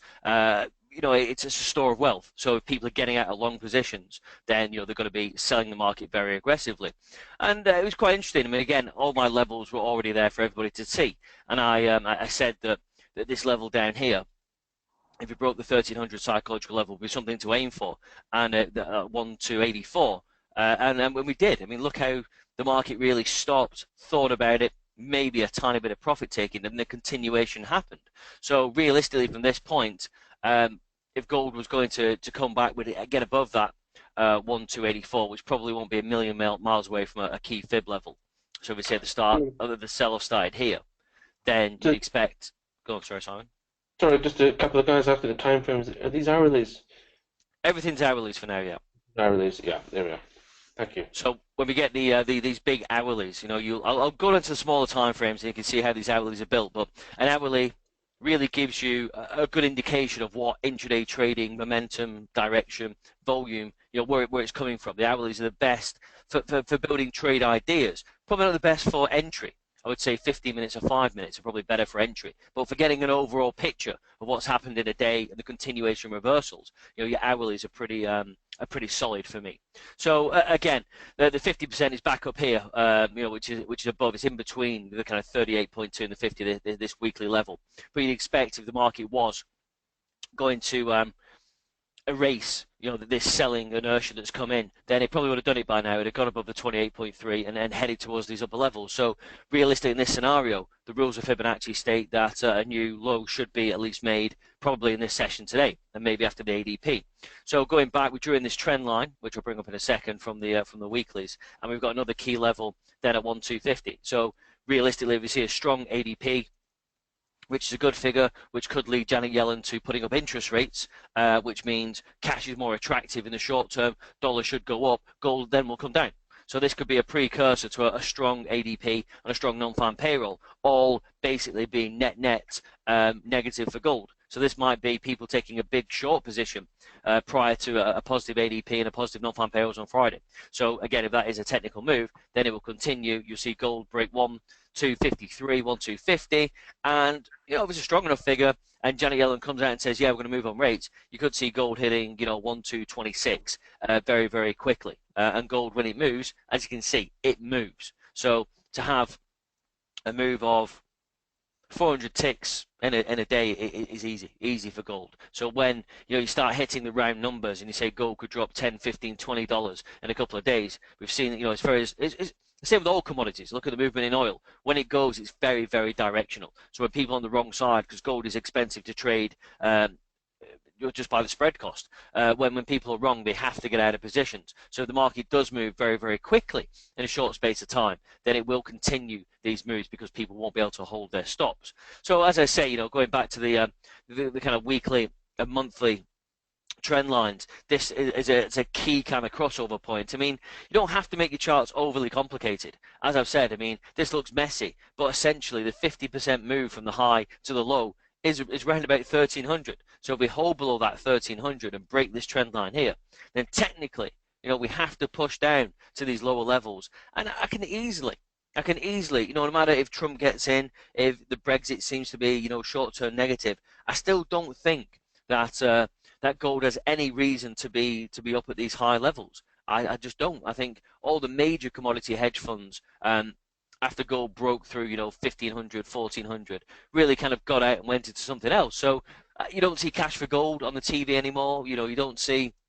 this heavy push for the kind of retail market. So I think the kind of professional and institutional style markets are just not that interested in gold that much. You still hear a lot, in the press about it, but realistically, we don't have that gold fever that we saw, 2, 3, 4 years ago. So I could only see gold really for me in the short term coming down. And I would say once we kind of break below 1,250, we'll do exactly what I've said before. We're getting into the round numbers, 1,200, 100. And once we break the lows that we've seen at 1,045, gold will hit $1,000. And then you might see, again, no exaggerations, below $1,000, you might see $150 taken off gold, down to 850, even below in a couple of weeks, because there'll be so many stops hiding down here and so many kind of options and things triggered that gold will take a pounding. Not saying that it won't bounce back and trade, more around $900, $1,000. Once it hits these big levels, as you've seen, it tends not to look back. So I think a lot of people are still bullish gold and will get caught in these positions. But I think what will happen is more the institutional investors, once gold does break that $1,000, will have to liquidate profits, because again, people have been long, since $700, since the initial move. So there'll be absolutely no doubt for me that when we start hunting around those key psychological levels, the big moves and stops will be triggered. So basically, going back to your hourlies, as we can see, the markets have moved between these fib levels. 1,300 is a good psychological level. Realistically, this trend line and these kind of low levels of 1,250 where gold's going to potentially test on the downside. Every time we see a sell-off in the stocks, as I've said, look at the DAX here, we seem to bounce back up. The S&P, we had that sell-off. I guarantee, getting back to S&P, we're at 50% now. Again, you see the sell-off started, for argument's sake, probably say it started here. Here's the low. Where's that magic 50%? We're above it. So again, you'd expect the S&P to hold above 21,559, depending on the data that we get in when it's in 9 minutes, and obviously what happens on Friday. But if it's all kind of, it's difficult with the non-farm payroll because again, good news is not necessarily good news. Good news, job creation could mean rate hike, could mean then sell off other stocks. But if it's a kind of a neutral figure in line or a little bit worse than expected, it means Janet Yellen might have a bit of breathing room and stocks will continue that rise up. I think net for me, it's the same with gold and stocks, that no matter what comes out, Janet Yellen's backed in a corner, so rates have to really go up either late this month or next month. So I think when stocks are high and gold has this downward short-term and inertia movement, that everything's just going to sell off. That's how I feel. And I don't know if we're going to see catastrophic moves or anything huge, but I think we are pretty high in the stocks. So I think we'll have a short-term session of profit taking, but the long-term trend is interest rates are going to stay low. So stocks are still better than cash, and these monthly trends that I've talked about will still continue, even though we're at the top of the range. I mean, look, every time we've had a rejection, and a failure to close at lower levels, the market's gone high. So last month, we had every opportunity to break below, 2100 in the S&P and get below 2000, and we keep rejecting it. So I cannot see any scenario where stocks don't make a new fresh high before they start that inevitable correction. But I don't think that will happen till after the election, till early, kind of Q1, where we start to get the fallout from Brexit, the Article 50 we triggered. And naturally people will just say, well, I think enough's enough, with whoever's going to be in charge of America, it's going to be some sort of change, and stocks don't like change, and they are at all-time highs. So I think a natural correction next year will be when it's going to happen. But remember how many people have been burnt trying to sell the stock markets. We're not talking about, your average guy on the street. We're talking about people like, George Soros. He's been short the S&P around these regions for quite some time and added to his positions. Now, when you're George Soros and you're worth billions, you can hold things. But I tell you what, if we start breaking, above 200-300, getting to 2,500 in the S&P, he's got to be sweating. But that crash correction, whatever you want to call it, is inevitable. But we've seen in history it's easier to buy low in the stocks and go with the uptrend than it is to sell. At the end of the day, going with the trend is a good way to trade. But the individual movements you get throughout the weeklies, dailies. S&P, I guess, not as volatile as it has been back in these periods, but there still is enough intraday movement, to make you money. So I would say while we're in these trend channels, I would start buying low, because every time we see a dip, it's corrected. It's just a value trade is the sensible trade to do. I mean, the kind of trend lines are pretty steep, but it's just going off history, isn't it? What happened in the past, using that to predict the future, and stocks have been bought from the low points across the board. So going back to hourlies, again, you've got nice levels to target. If we have a favourable, in the market's opinion, ADP, we could see 2163 as the target, the start of that down move. But we seem to be in a nice kind of bouncy mood still across the stocks. Every time you see, these big corrections, the market goes on. I mean, we are dipping down further on the hourlies, but again, I'd be loath just to kind of start taking big short positions in the stocks, be it the DAX, be it the FTSE, be it the CAC, or the S&P, or the Dow, because every time we see these corrections, the bounce is there to be had. So we'll see in 5 minutes what the ADP comes in at. It was previously 177, expected 166.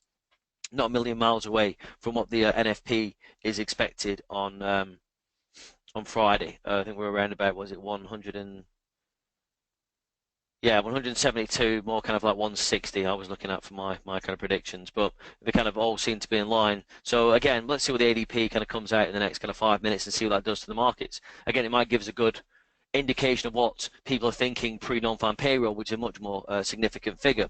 And again, it's not as simple as high buy, low sell anymore. As I said, it's all really about Janet Yellen, her data dependency, and if she's going to stick to, I mean, we were talking at one point early in the year, 4 rate hikes in the US this year, and that clearly isn't going to happen. But you would say that if you're predicting 4, and that's what's been said, then certainly 1 has to be on the card.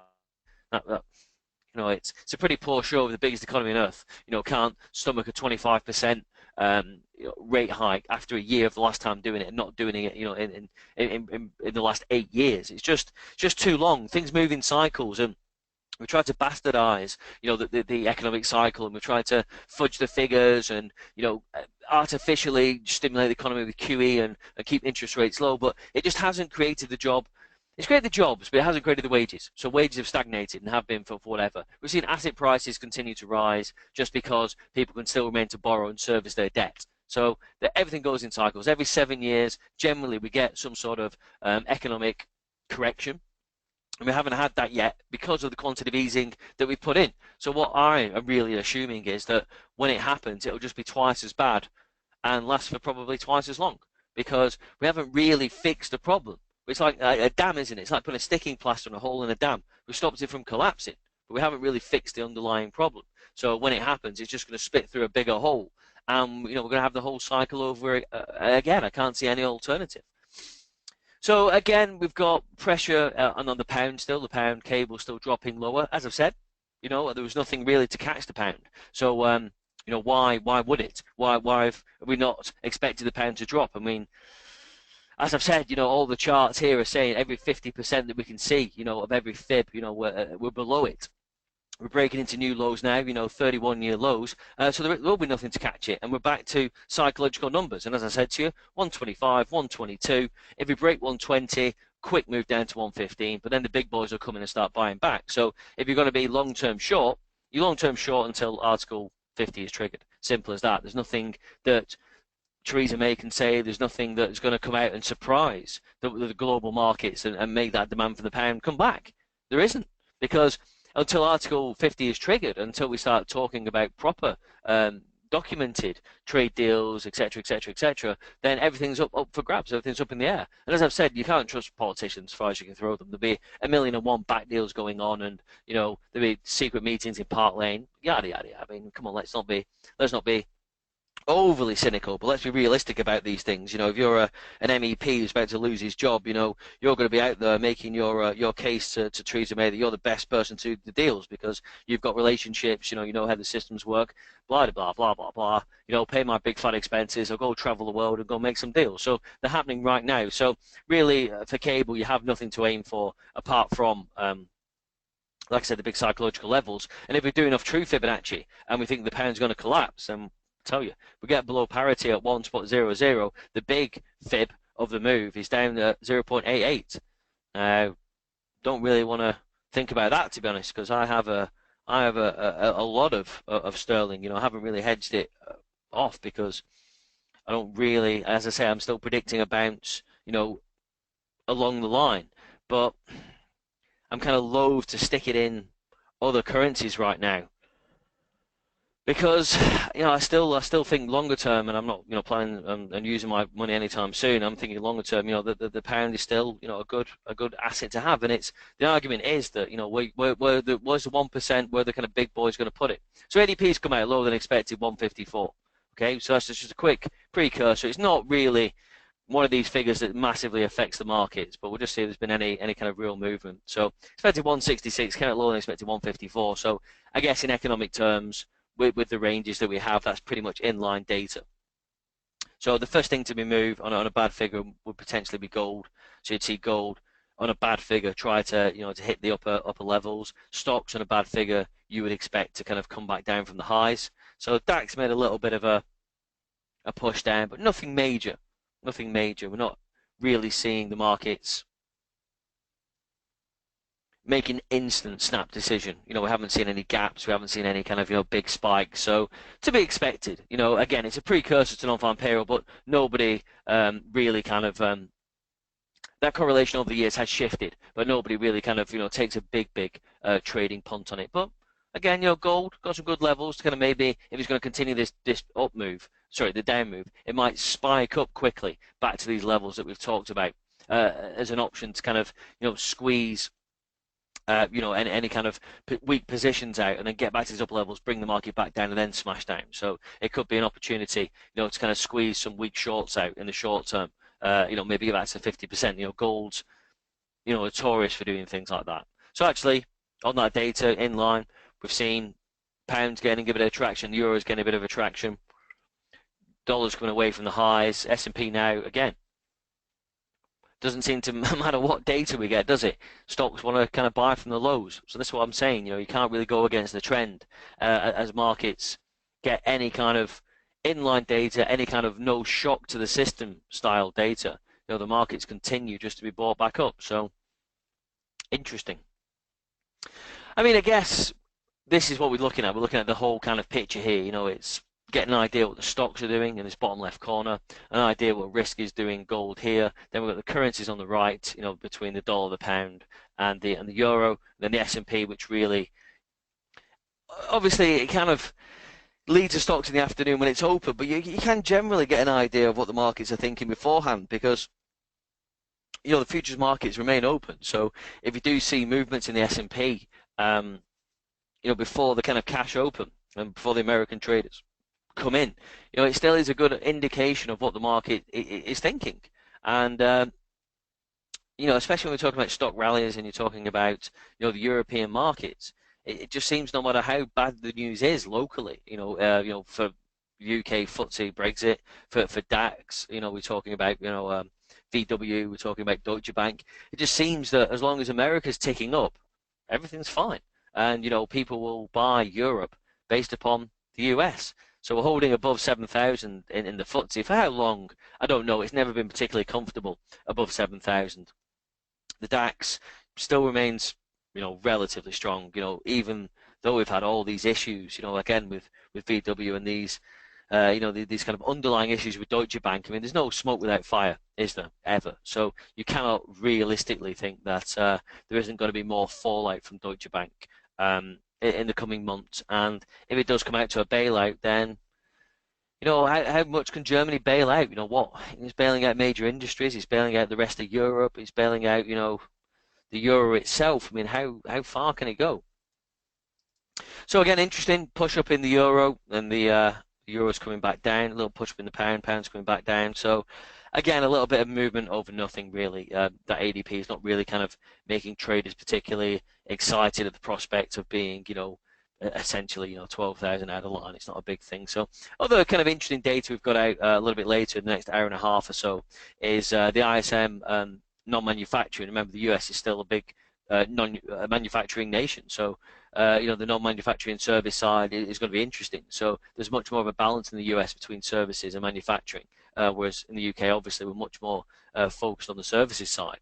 So we've got factory orders, could be interesting. We've got the crude inventories, which never really seem to be on the radar as as moving anything apart from oil, but it's something to keep an eye on these days. And with oil being so volatile and these big corrections that we've seen, the oil stock change could be definitely something at 3:30 that people might keep one eye out on, because we've seen massive shifts. We've gone from previously 1.882 million barrels to a positive 2.687. So these huge shifts in the stocks of oil, what the reserves are being held can filter through to obviously the dollar, and it can filter through to kind of other underlying markets, because at the end of the day, oil is involved in everything. So any kind of shift in what's being held, the reserves, will mean something. Going through to tomorrow, we don't have that much apart from the ECB monetary policy meeting at 12:30. Rumours are kind of circulating that it might be time to taper the QE, blah blah blah blah blah. So bored of Mario Draghi, it's untrue. It's just boring, to be honest. They've made a rod for their own back with these negative deposit rates, and if you want a bank to function, it needs cash.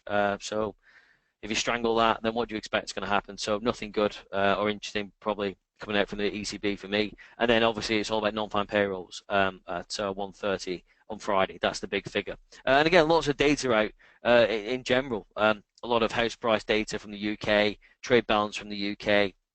Then we've got non-farm payrolls. Then we've got the US wholesale inventories a little bit later. And yeah, it'll be a busy day on Friday. Friday's certainly a lot of data out all through the day. That's an absolute full calendar of data. And again, remember, your people taking bigger quarterly trades, etc., will be looking, because essentially after we get the data from the non-farm payroll, you've only really got November's non-farm payroll, December's not really kind of ever any use to traders because it's kind of, Christmas markets, etc., and, skewed data. So again, a lot of people taking bets were basing, their longer-term trades on data that we get now, and it'll all be around good, bad data. When will she, if will she, Janet Yellen put interest rates up. So going to be a good few days of data. As I said, the trade balance in 9 minutes could be potentially a little bit interesting. That has been bouncing, up and down for the US. But realistically, I would say, after the ECB meeting, quiet trading Thursday afternoon, and then Friday is going to be bumper. You're going to see all sorts of movements, and I think really we'll start in the we'll start the tone from the ECB monetary policy in the euro dollar, and then that will filter through to the pound, the dollar, and certainly then to the stock markets, after we get the non-farm payroll at 1:30 tomorrow. Any kind of questions or thoughts coming through, Simon? Yeah, Steve, David's asking, he says, on the US indices, you obviously favour the S&P over the Dow or NASDAQ. Any particular reason for that? Just the broadest measure for me, to be honest. I just, on all the kind of correlations and all the kind of analysis that I've done over the years, the S&P kind of suits me. I really dislike trading the Dow. I really dislike it with a passion. So I tend not to chart things that I don't like trading, because what's the point? In my experience, every single market that I have here, I trade and have traded for years, and I understand them. So I'm much more confident in the movement and the style of movement that we have in the S&P to trade correlated stocks or gold off it. So that's the only reason, to be honest, because I trade it and I don't trade the Dow. Okay, and I think you've probably answered this question already. Short term for the pound. Down. There we go, Gareth. Well, there's nothing to catch it, is there? There's no technical levels to catch it. There's no more information required, is there? It's been a clear downward trend for quite some time, and trends are trends. So when you see this downward trend, gaps appearing on the hourlies, dailies, massive downtrend, weekly, massive downtrend after the other Brexit vote came in. So, historically we've seen 1, 2, 3, 4, 5 months of selling if we close red in October. Now the most we've seen is in the euro dollar, 9 months. So potentially there could be another 4 months of selling down. Now the ferocity of that, who knows? As I've told you, 125, 122, break below 120 psychological, we're very quickly down to 115. But I cannot see the world putting up with that. I just cannot see the world not seeing that as a massive opportunity and buying the pound back, because although Brexit's been a shock, the wheels haven't fallen off by any stretch of the imagination. And I think even the kind of the Remainers are even thinking now, well, actually, yeah, my house price hasn't halved in value. I haven't lost my job. Well, maybe, maybe it might not be the worst thing in the world. And people don't like change. People don't like things happening. People don't like things that don't go their way. But fact of the matter is, every politician has now said and got on board is that the public have made their decision. You have to honour it, and the wheels are in motion now. Don't think we could even reverse the Brexit or fix relations with Europe if we wanted to. So you've got to get up, man up, UK. Come on, we used to rule the empire. The world was a much better place when we were in charge. So they tell me. But at the end of the day, I can't see anything fundamental or technical that would drag demand back in the pound just yet. So realistically, when we're looking at the charts longer term, you might get the odd bounce here and there, but we're down to the 423 now. The absolute full rotation of Fibonacci. So below that, there's nothing to stop it. So as I say, you're down to psychological numbers, big round numbers that traders look for, and that's your 125, your 122, and 120, because you've got to have a gap between that. 125 and drop down to 120 is actually, in trading terms, quite a lot. So what you'll find is that once you've broken one really key psychological round number, then the next one is in target. But you have to look for in-between numbers to kind of gauge, because what you might see is a bounce down to 122, targeting 120, then a big snap bounce back for people taking longer-term positions. Then maybe it drops below 120, quickly back to 115, then we're back to 120, back to 125, back to 130, and then I'd still think by in a year's time, 18 months, we're back to 164, which I really think is realistically, with the kind of basket of currencies and the strength of the UK economy versus the European Union versus America, etc., etc., I still think that's where it kind of needs to be. So crazy times, it's unprecedented times, unprecedented things are happening. So moves will shock people, and I think a lot of longer-term investors, a lot of longer-term traders are having to change their opinions, and it's the world over. We're not moving in defined decades anymore. You think about the 70s, think about, Yeah. flower power, fleurs, the 80s, stupid haircuts and, good music, 90s, the noughties. But decades are becoming less and less important and less definable. The world's moving in quicker cycles, and that's what the older generation, the older school, kind of hedge fund manager, it's like George Soros, Warren Buffett, these old duffers, they're past it. They only make lots of money because they have lots of money. If they started off with scratch now, they'd be clueless. They wouldn't know what to do. So this is what's happening. The world's changing and moving in such a quick fashion that policymakers are not keeping up with the pace of change, and investors are not keeping up with the pace of change. People talk about long-term investment in the stocks now. If you were talking about buying the Buthee and holding, you're talking 10 years. And that's 5 years ago. You'd hold it for 10 years, and now people are holding it, expecting to double, triple the money in a year. This is why investing has changed. People have seen the movement and seen the ability to follow a trend, and they get on it, and that's why things are moving much more, in an exaggerated fashion than they used to. People were happy for the FTSE to tick up 2, 3, 4% in a year, sit back on their savings and watch it grow over 10 years. Not now. They're wanting 10, 15% returns all the time because of the so-called risk they're taking. But that risk hasn't really come into the markets, has it yet? Because it's been backed by the quantitative easing and the too big to fail by every Western government. But when the wheels do finally fall off, like you've seen in China, then people could be losing 10, 20, 30% of the portfolios in a couple of weeks. I tell you, people don't like that.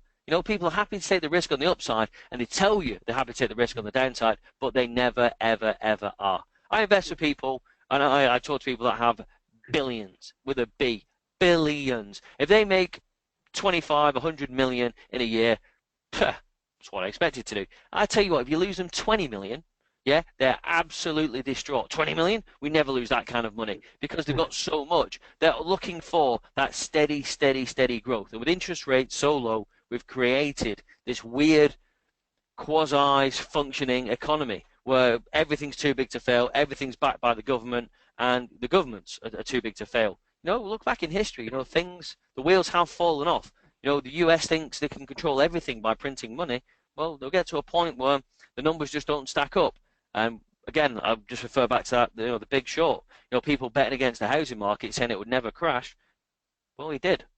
And, these things, what happened in the past will happen in the future. So who's to say what will happen? But right now in the pound, as I say, short term, it can only really test the lower limits before we have that bounce. And that bounce, I still believe, will be around about 120, 122. And if it doesn't, I've told you, it'll be down to 115. So, simple. Fantastic. Happy days. Okay. Well, it's an opportunity for traders. Steve, thank you very much. Indeed, we've had half an hour again of your time. Any other questions from people at the moment? For Steve, he'll be back tomorrow, of course, at 1, and then on Friday, a little bit earlier at 12 p.m., you're going to give us a non-farm payroll preview, which will be fantastic. I could listen to you all day, says Wayne. Thank you, Steve. There we go. No problem, guys. Well, like I said, again, the kind of whole idea is to get people used to looking at the charts, used to getting to look at correlations, coefficients, understand that, I'm not really, although I know a lot about, or I might come across and know a lot about the future, I'm all about making money in the intraday short term. So if that is a style of trading that interests you, then the mentoring package where, you can have some time with me one-to-one, you can talk to me through the day and discuss charts and ideas and just have that support. That's really what we're trying to push towards, and create a very small group of. It doesn't have to be a group of people, to be honest. I generally have always been with lone wolf traders, so people have come to me one-to-one and we chat between us because that one-to-one is really where I get the best results. And as I say, I've taken people from £5,000 accounts up to 100. I've taken people with 100 up to $500,000. So it doesn't really make any difference to me. I can get inside a trader's mind and make a good trader better, a great trader phenomenal. That's my skill. I'm modest with it. I'm modest with it as always.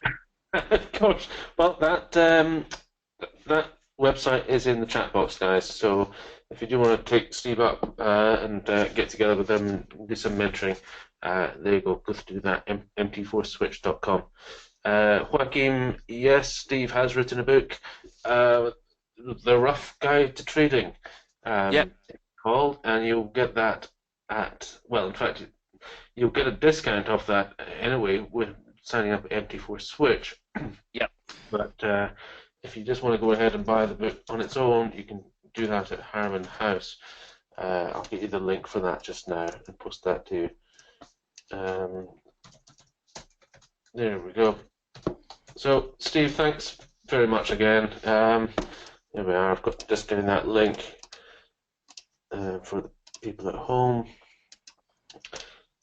This link there is where you can go and get yourself a copy of Steve's book.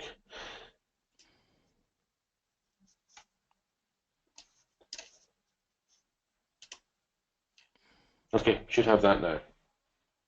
All right. Cheers, Simon. Fantastic, Steve. Thanks again. Really good of you to join us. We'll speak to you tomorrow and see what's happening. No problem at all. I'll see you tomorrow, guys. Take it easy.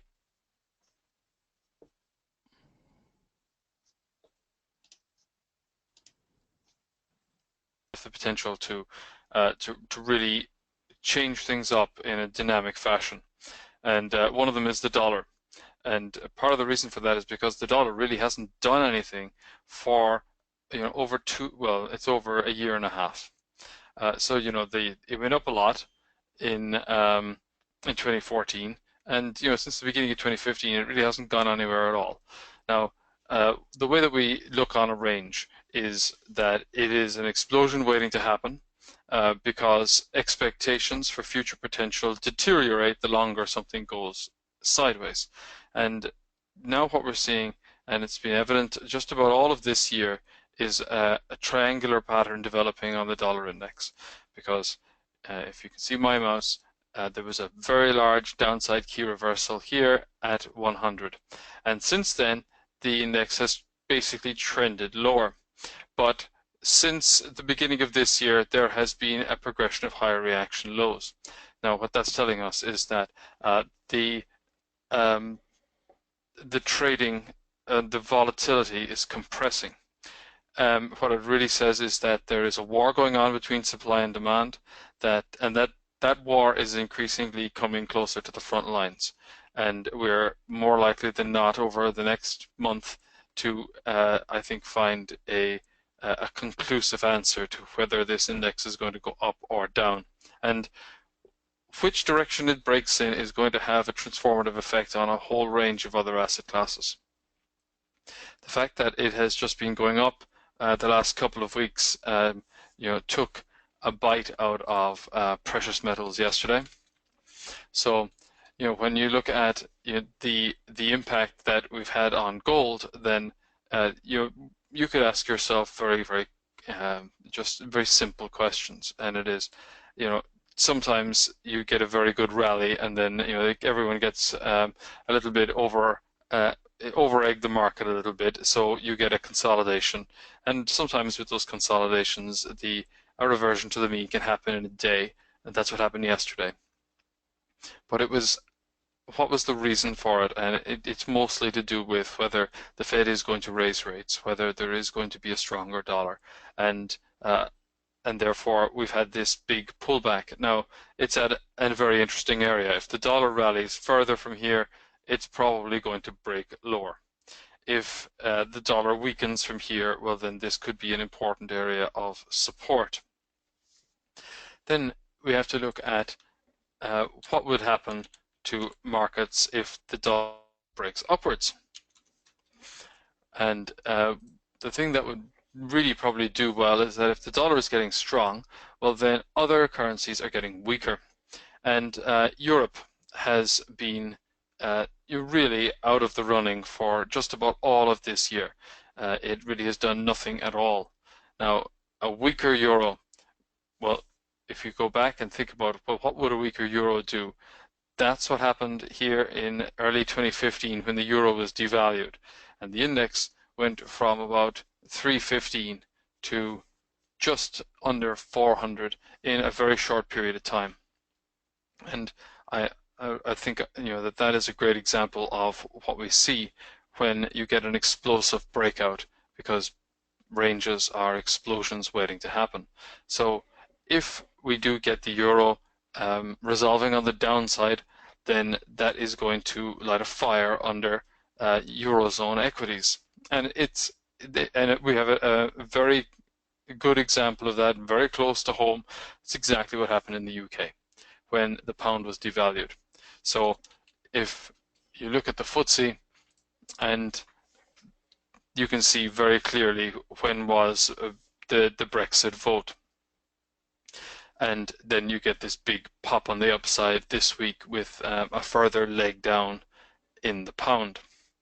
Now, I think that when we look at the FTSE 100, I think it is it really does make sense to get a little bit of long-term perspective, because this index has been ranging for the bones of 17 years, and we have now been ranging within that bigger range. There's been a somewhat smaller range in the upper side over the last year and a half. Now,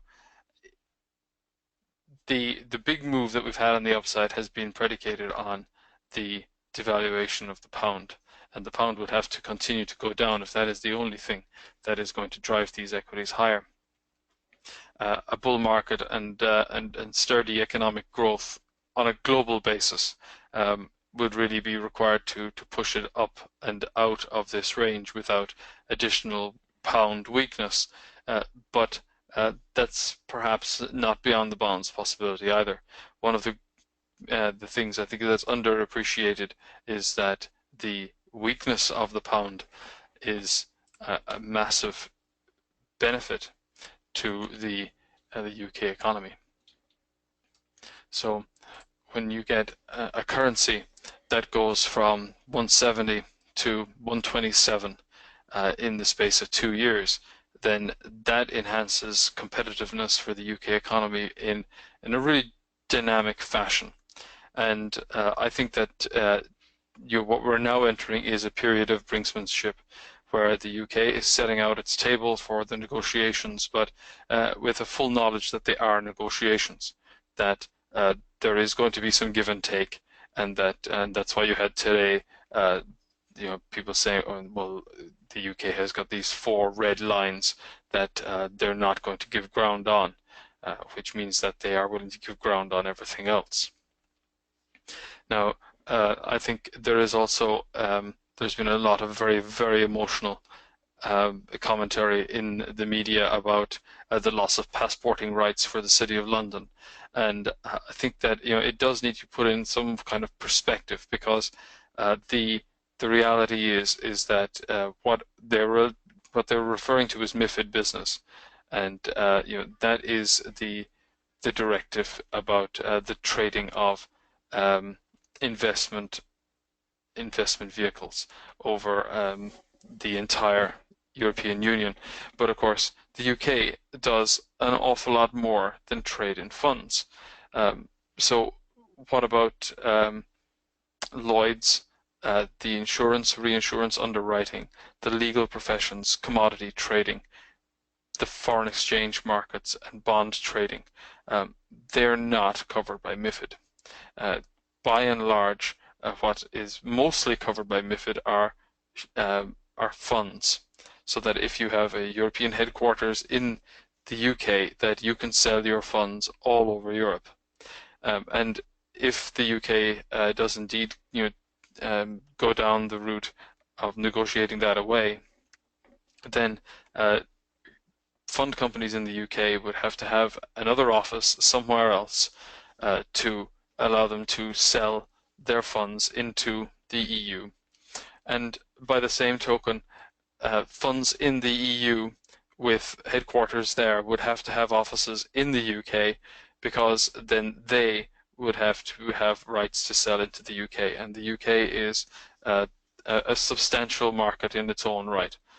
So it's a member of the G7. It is an enormous economy, and anyone who wants to sell funds would have to have an office here in order to sell them to UK investors, and not least because the UK is a much more equity focused investor base, whereas it tends to be much more fixed income oriented on the continent. So I'm rather suspicious of some of these arguments about the loss of passporting rights. I really don't think that it is going to be as big a problem as some people are making out, though of course for the people that are specifically affected, it will be a very big problem indeed. But when we look at the pound, we have to just ask a very simple question. Is there any evidence that it has bottomed? And I think the answer to that is no. That it has just broken downwards again. And what would it need to do to really give us evidence that it has stopped going down? Well, it would at least need to sustain a move above the 200-day moving average, and that average right now is at 139. So it has got an awful lot of work to do. And realistically, I don't think there's anybody at the Bank of England or Whitehall wants to see a strong pound right now. They want to be going into these negotiations with the best possible hand that they can muster, and having a weaker currency is certainly part of that. Now, I think when I started off, I said that there was another chart that really is worth watching, and it is 10-year yields in the USA.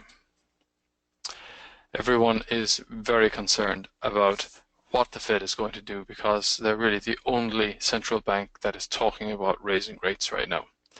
And it's an awfully big world out there. So you got to think about it, that there is really only one central bank in the world is talking about raising rates, but it just happens to be the big one. And one of the reasons that they're talking about doing that is because the Federal Reserve has become rather anxious, that they believe that the bond market is complacent. And that is something that represents a potential risk, because what we have now is an environment where yields have been coming down for a long time, and I think that we do need to put that in some kind of perspective, because yields have been coming down for a very, very long time. This has been a 36-year bull market. So yields coming down is a major rally in prices.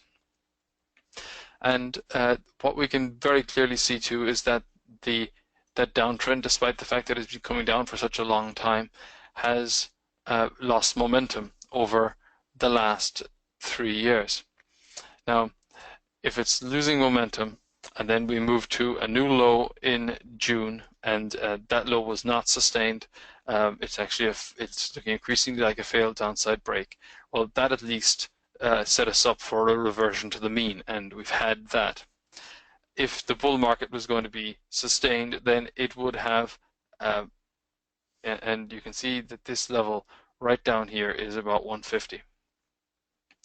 It would have failed at 150, but it hasn't. It has rallied here, and it is looking increasingly likely that the Fed has succeeded. The bond market is no longer complacent, but this is very much, I think, in the be careful what you wish for category, because if and I have seen there has been a surge of reports crossing my desk from not just anybody but major bond investors, and I'm thinking of people that are managing hundreds of billions of dollars, and they are expressing a great deal of disquiet with the Fed raising rates and with the bond market overall. When you have people like Jeff Gundlach saying that we are moving into a period of time which is bond unfriendly, and he has in many respects built his business on chasing momentum in bonds and then buying cheap, certainly relatively cheap mortgage bonds, then I think we do have to sit up and pay some form of attention to that, because yields are incredibly low. Now, right now, the 10-year yield yields 1.68%, and the S&P 500 yields about 2.2%. So if you wanted to pick up almost an additional 50 basis points, then you would simply buy the index. And that's a powerful bullish argument for owning stocks, that you can quite easily get, for a yield-hungry investor, you can get income in the equity markets that far outstrips the income that you can get from bonds. And the only thing that the reason that people have been favoring bonds is because their price has been going up so fast. So you might not have been getting the income from bonds, but you were getting the capital appreciation because their prices were going up so much. But if we are now at this point where the yield is coming back to the region of the 200-day moving average, and you can see that last year it really did fail in the region of the 200-day moving average, and it may do so again. But if it sustains a move above the 200-day moving average, well, then that is going to close the interest differential between bonds and equities. If we start to see yields at 2%, or we start to see yields at over 2.5%, then that is going to represent a significant change to monetary policy. And another way to look at it, and I do think that this is really a very illustrative chart, is if you look at bond yields and you compare them to the S&P 500, and you just overlay the two of those, then and I think you really get the correlations when you go for a little bit of more history. Maybe not quite that much. Let's say 20. So you can see here that bond yields go up and the equity market goes up. Bond yields go down and the equity market goes down. Bond yields go up and the equity market went up. They both went down together, they both went up together, down together, up together, until about 2011. And then what we got then was QE3. And QE3 was really just the Fed saying to the market that we're going to introduce quantitative easing and we are going to keep buying bonds until we get what we wanted, which is inflation and economic growth. And what that succeeded in doing was inflating or it created a simultaneous bull market in bonds, equities, and property. Now, the primary avenue for money to flow into the equity markets through quantitative easing is through share buybacks. And a lot of those share buybacks have been funded by debt. And if they've been funded by debt, then they are highly dependent on where yields are trading.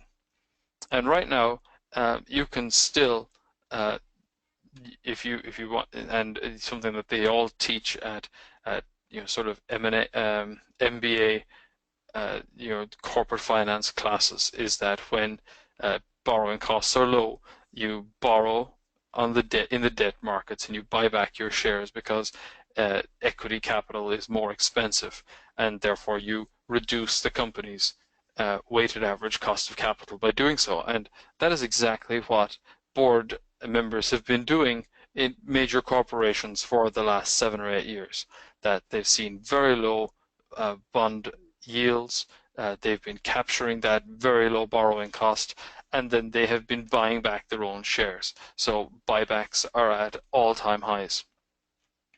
Now, it means that if we do get bond yields moving higher, there is a risk for the equity markets there too. That the normalization of interest rate policy could have a distorting effect overall on the equity markets. We could have a more volatile environment. So this is something that is a potential outcome. It isn't something that we see evidence of just yet because the bond yield chart has not broken upwards. And but then we have to think about what would be the ramifications after, because there is obviously, because we've been through this incredible phase where we've had simultaneous expansions in just about all risk assets. So the question is, would we have simultaneous contraction? If bond yields start to rise, would equity prices start to come back? And I think what we would have is, because it's going to a transition, that we would hopefully try and get back into the environment where bond yields go up and equity prices go up. That if the only reason that would happen is that if bond yields are going up because economic growth is taking off, and that it is appropriate to have a higher interest rate because of the inflationary pressures in the market, because the equity market, I think a lot of people talk about gold being a great inflation hedge, and I'm not at all sure about that. I think that gold is a great hedge against people losing faith in money, but whether that strictly equates to inflation is, I think, more of a debatable topic. But what we do get is that if we do have inflation, equity markets generally price in that inflation very, very effectively and rise, at least in nominal terms. Of course, the currency that they're denominated in might be going down, but the nominal value of the equities would be going up. So this is a very important point, because the S&P 500 is at a rather interesting point right now. There is a lot of people talking about where are we in terms of that cycle. Eoin? Yep. Can I just interrupt a few questions just coming in, just while we have a second. Bernard saying, do you happen to know what the present FTSE equity versus gilt yield ratio is at all? Well, I can find it out. Let's see. Okay. The FTSE is FTSE 100 is yielding 3.92%, and the 10-year. Let's see. The 10-year is yielding 0.75. So you are picking up a substantial premium by investing in equities. Okay. Stuart is asking, the SP 500 may be yielding 50 basis points more than 10-year bonds, but doesn't equities have a higher risk premium? I would have thought that equity investors would expect a higher incremental reward than 50 basis points. And I think that you in a normal environment, and that is absolutely the case, that equity investors would have required a greater reward, and they generally do get it in terms of capital appreciation. 50 basis points in an environment where interest rates are close to zero is a lot of money.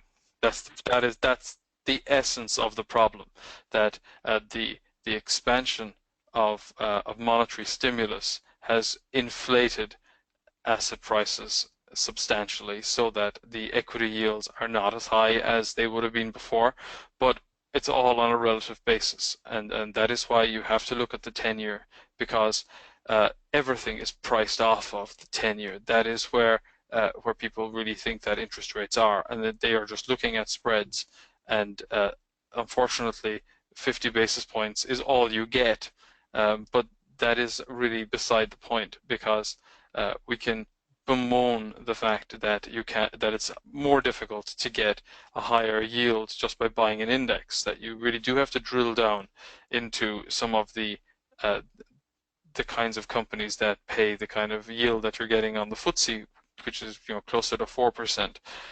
The reality is that as long as there is a positive differential, then people will support the stock market.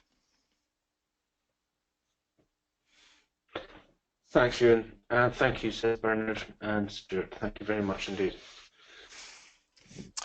Now, the FTSE is, sorry, the S&P 500 broke out to new all-time highs about 2 months ago, and just got to, there we go. And there's still a lot of people talking about, well, whether it's going to be sustained, how long is it going to be able to hold on up here? But the reality is that it was a well-defined range, and we have been conditioned by two very big pullbacks in that range. We had very large pullback in 2015, and we had a very large pullback earlier this year, and that sets people up to be very suspicious of the market overall. Subsequently, we've had an impressive rebound. The market consolidated in the region of the previous peak and then broke out. And so far, it has held that 2100 level. So if it is still holding that 2100 level, and looking at that chart, we can quite clearly see that this period between 2013 and early 2015 was by far the most consistent on the chart, that you had very moderate pullbacks, you had very impressive rallies afterwards, and it always traded more or less to the left of that moving average. And we've gone into this much more volatile environment overall. So that has really damaged sentiment. But if people are expressing that that suspicion that the breakout will not be sustained, it generally tells you not so much what they're going to do with their money, but what they already have done, and it would suggest that they don't own it. They're not particularly long at this stage, and that is actually quite good news, because if your typical equity investor is not long, then there is the potential that this breakout holds and that some of those people will have to get back into the market. So I think we're at a very interesting stage here, because the broad index has sustained so far this breakout. And as long as it is trading above, I think, the sort of 2050 area, I don't think that many people are going to be overly worried about it. It is being led higher by technology, and I'm just going to use the NASDAQ as a proxy for that. So the NASDAQ has already broken up out of this range. It is quite clearly leading higher, and it is leading higher because the companies that really don't care about what happens in Europe, or what happens with the dollar, or what happens with bond yields, are in the technology sector. They are marching to a very different drumbeat, which is the accelerating pace of technological innovation, and they're at the bleeding edge of that, and they dominate their respective niches. So the NASDAQ is quite clearly leading higher, and then if we do just go back and look for some sort of long-term perspective, then we are back at the bubble peak in 2000. And we had a phenomenal crash in 2000, and over the last 7 years we have experienced really a phenomenal bull market. There is an enormous difference between the companies that are leading this index higher today and those that were leading it higher in 1999, because the companies that have got that are really leading today have got earnings, and they don't just have earnings. They're some of the most profitable companies in the world. So then we are really in a very different environment overall. But when you get back to an important peak like the NASDAQ did, then I think it is a possible rationalization that you do get a bigger range. You do get a lengthier pause, because it's a natural area where people might think that it is time to take profits. Now, if we go back then and look at this shorter term 5-year chart, then I don't think anyone is going to be worried about it as long as it's trading above the 4,500 level. And that's important, because I don't think that there's a lot of people thinking about very impressive equity returns.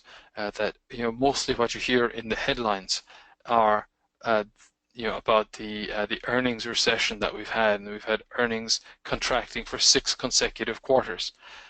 What the equity market is telling us is that we might not have 7 consecutive quarters, or we might not have 8 consecutive quarters, that things might actually be starting to get better out there. So that's rather important. I think that the technology sector is quite clearly the leader, and it is something that really does bear watching, because leaders lead in both directions. And if technology has led us on the upside, it is quite likely to lead on the downside. And I think another important point is that what we're starting to see too is that that we're getting some broadening in terms of the breadth of this market. So what's really happening is that if we look at some of these sector indices, then utilities are responding to higher bond yields overall. But the materials, healthcare,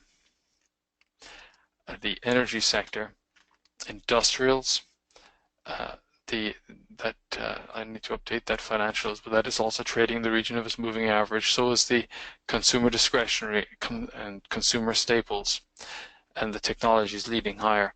And what we're seeing there is that the majority of the sector indices are still trading in the region of their respective trend means, and that the higher bond yield is having an effect overall on the consumer staples and the utility sectors, which have been bought. I suppose they've been the primary venue for people looking for a bond proxy.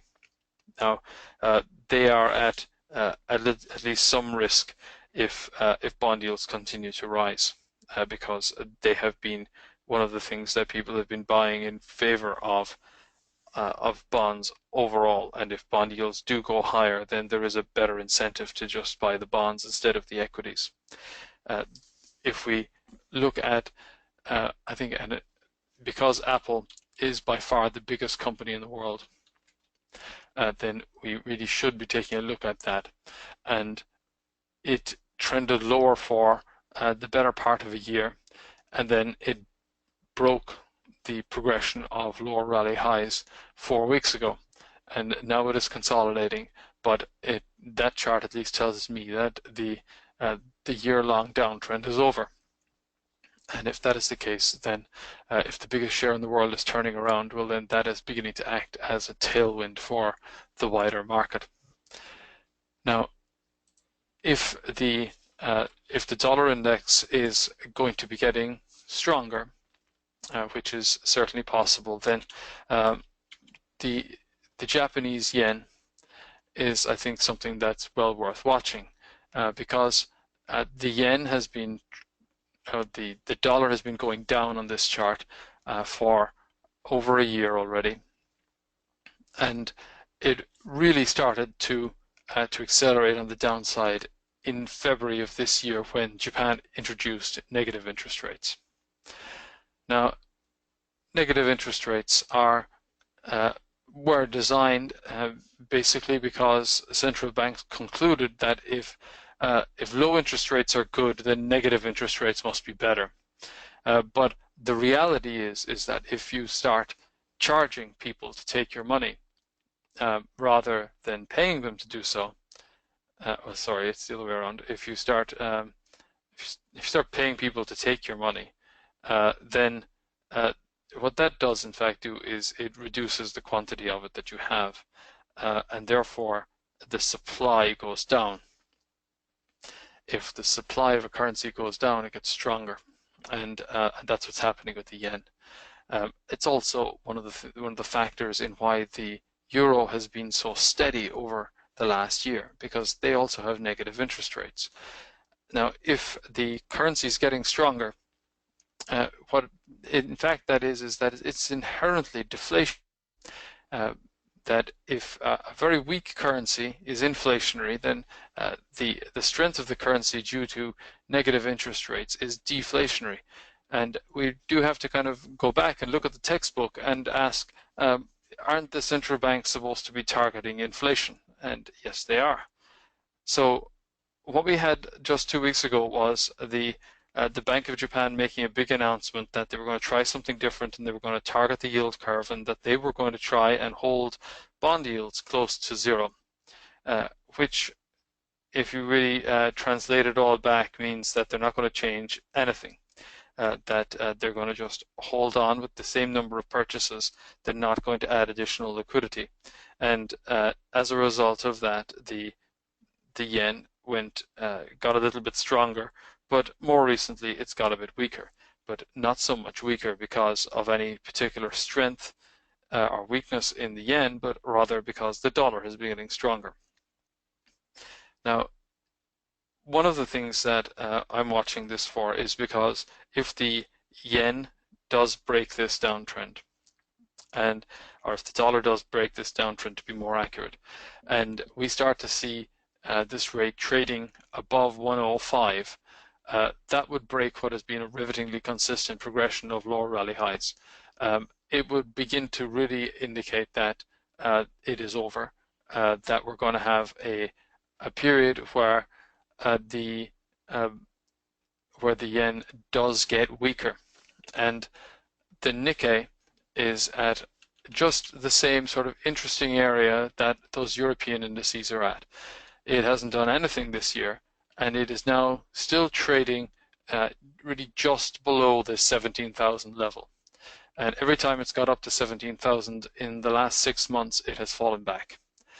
And now it is now looking like that if we do get the yen weakening just a little bit from here, then it could break on the upside.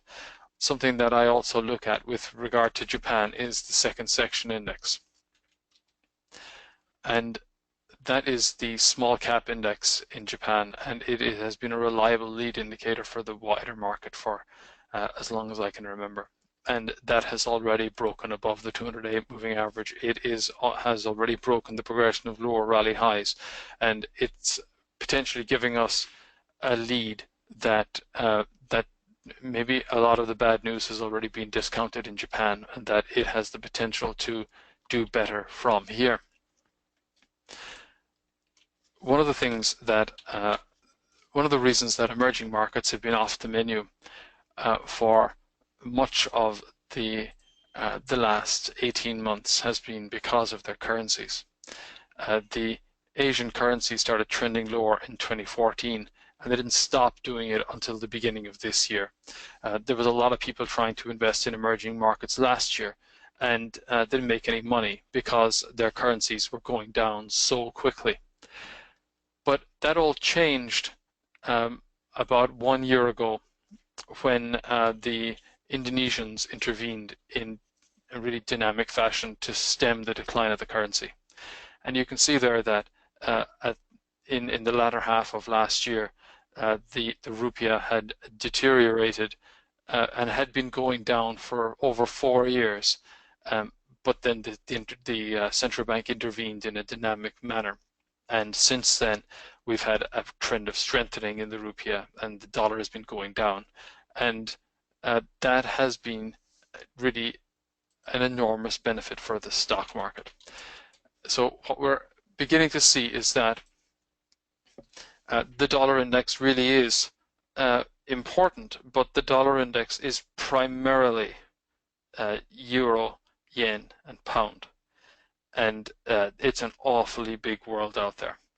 And this is a very different environment than we have been treated to over the last decade and more. I think it was predictable that we were going to have an uptick in political turmoil because we had the end of the dollar bear market. From from about 2002 onwards, the dollar pretty much only went down. And what that allowed was just a sea of dollars to just flow out of dollar-denominated assets and into just about everything else, so that those investors could then pick up the currency appreciation, the capital market appreciation, and the yield.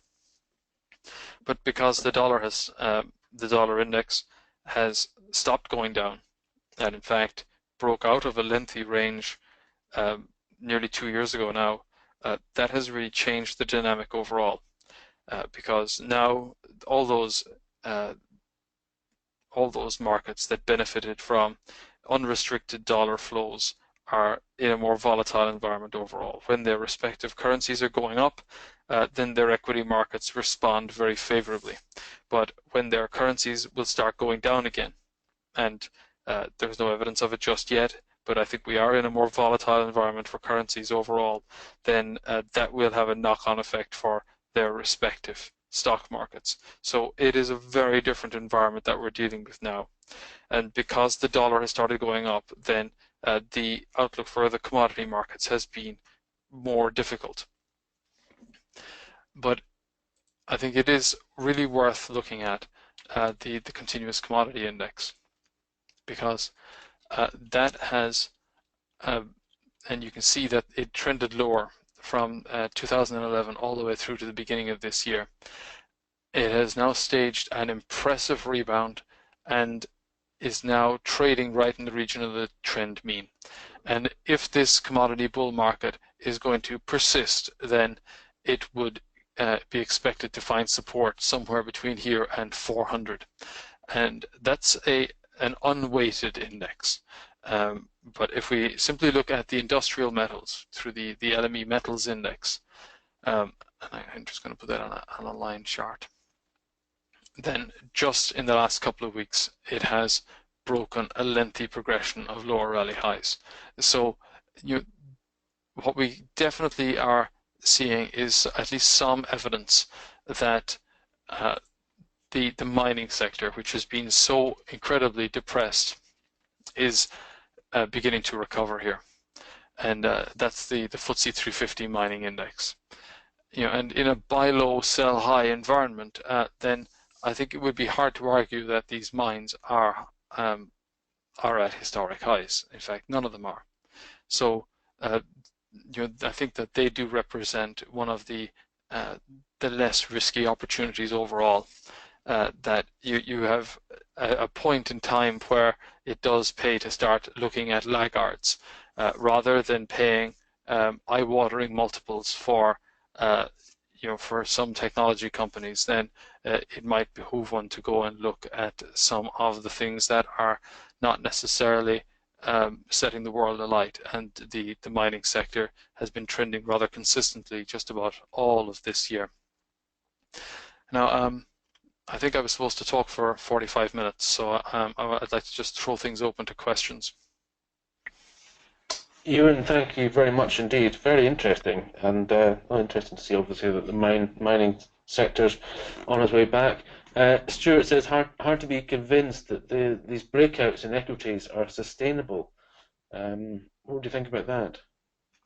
And I think that if we think about it in terms of the psychological perception stages of major bull and bear markets, that I would fully agree that valuations are not the most attractive. That and it really does depend on how one looks at them, but they're not cheap.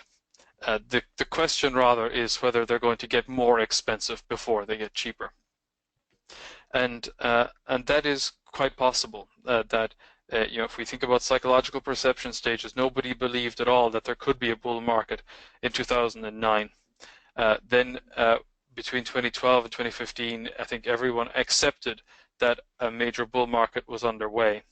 And in order for these breakouts to persist, then people would have to kind of throw in the towel and say, right, interest rates are not going to go up in a dynamic fashion. That we're going to be in this very easy money environment overall for the foreseeable future, and that the only way to capture any kind of performance would be to simply just support the stock market. And that is the kind of environment that we get into the third psychological perception stage, which is the final one, and eventually climaxes in a mania. And I think that is where we are. That we've had a very consistent period of time. We've had a lengthier range on the S&P 500. It has broken out, and if it goes up from here without earnings improving, that's valuation expansion, and then we could potentially go into bubble territory. Fantastic. What about the end of the year, the elections and things coming up? Do you think that might be something that people should be waiting to see, or would you suggest still continuing before that? If you're investing, is it maybe a time to sit on the sidelines? No, I don't think so. I don't think you could have more two diametrically opposed candidates than Trump and Clinton. But I think it is important to realize that what they both support is fiscal spending, and that could be one of the catalysts to drive the market higher. That central banks are increasingly of the opinion that monetary policy is great in inflating asset prices and not so great at creating economic growth.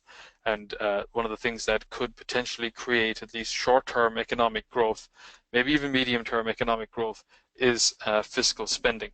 So both Clinton and Trump support a big fiscal bump next year. In fact, that's also what Mario Draghi at the ECB has been talking about. And deficit spending overall, I think, is going to be much more of a factor in the coming years. And then that could create the bump in earnings that would justify owning some of these equity markets. So I'm not sure that you need to wait because regardless of who wins the election, they're going to be pushing for fiscal spending.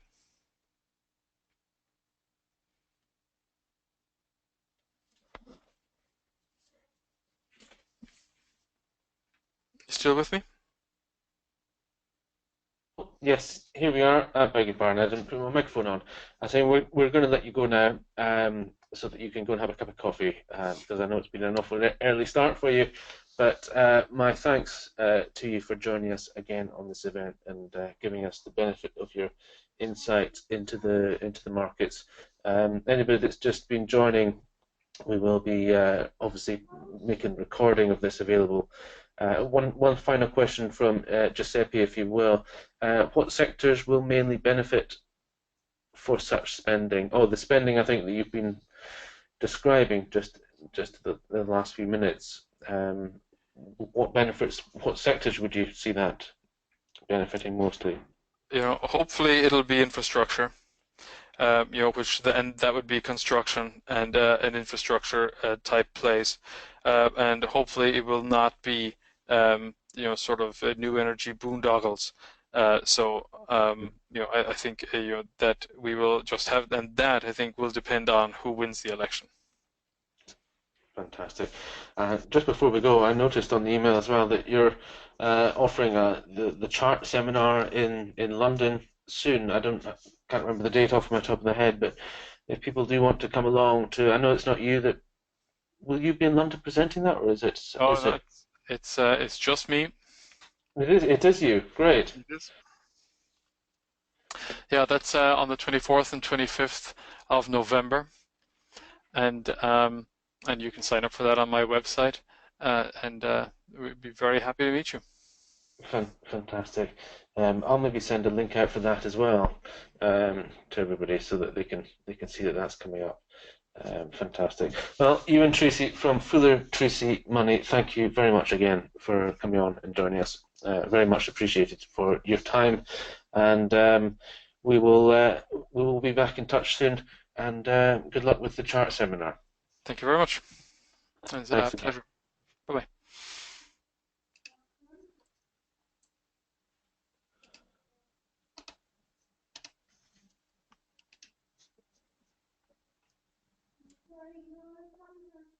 Well, there we are. Thank you to Eoin. As always, a very insightful tour of the markets and the various main indices and sectors, and that was very interesting indeed. We will be making a recording of that available to you by tomorrow, or maybe even later on tonight if we have the time to process it. So that's us for another hour, and then we are returning for Alex Spiroglou from Trading and Development. He will be starting at 5 o'clock this evening with his presentation, How Traders Win, from Ambition to Action Plan. Those of you that have heard Alex speak before know that he's a very insightful trading psychologist. He very much, that's his passion, is understanding the technical and the psychological aspects of trading and how you can appreciate that and recognize that and use it to your advantage. He's the head of the Market Technicians Association here in London, as well as trading his own account. So we'll look forward to that from Alex at 5 o'clock. So that's in just over an hour from now.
Hello, just responding to some questions that are coming in regarding the schedule of speakers still to come this week.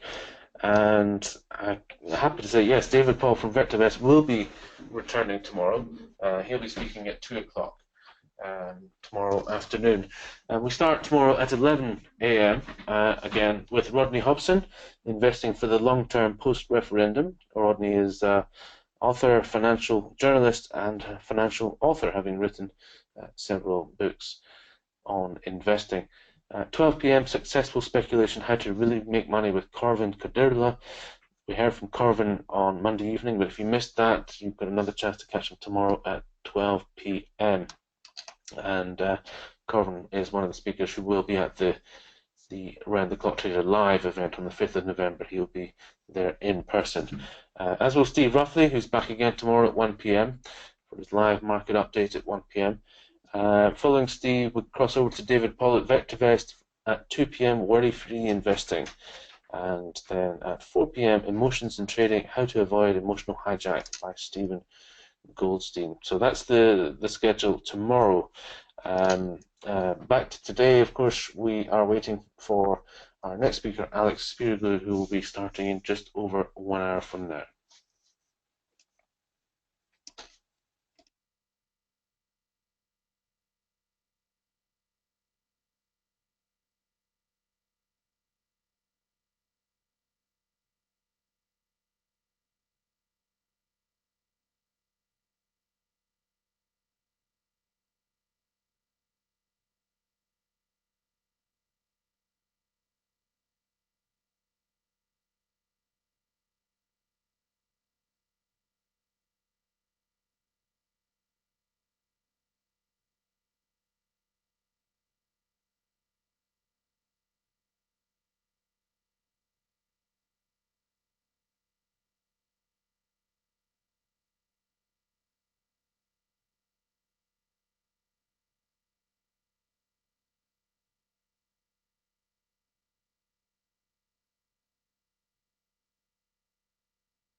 brokerage account, they put in a small amount, like anything like £500, 1,000, 2,000, 3,000 pounds, and they hope that they will make a huge fortune out of it.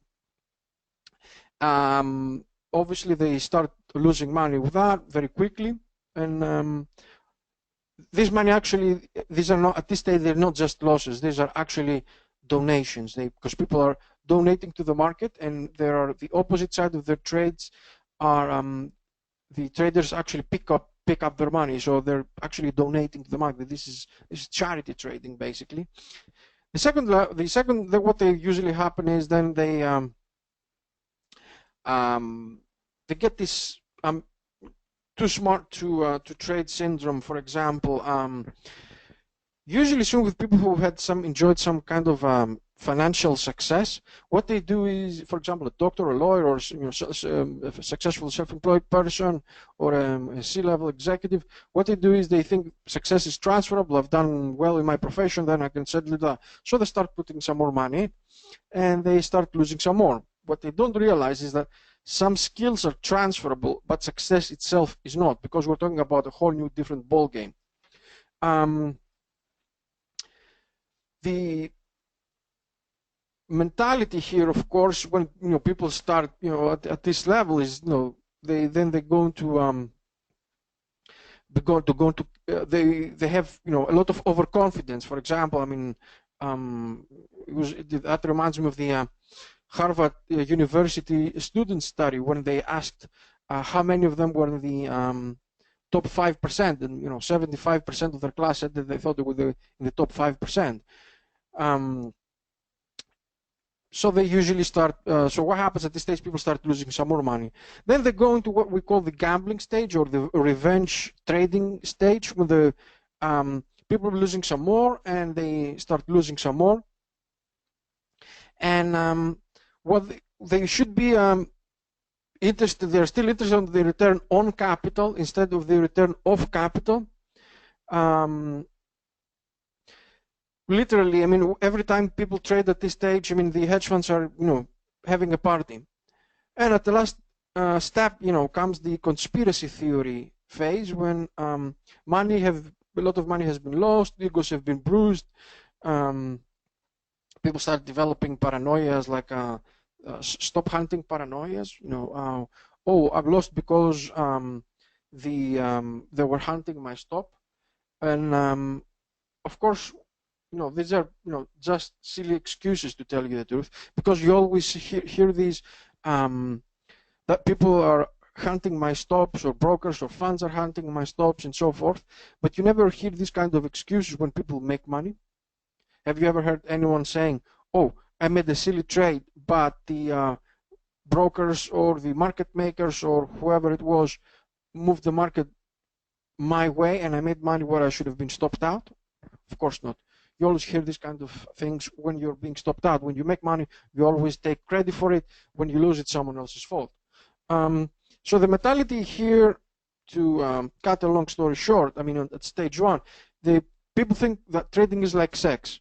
You don't have to be good at it to enjoy it.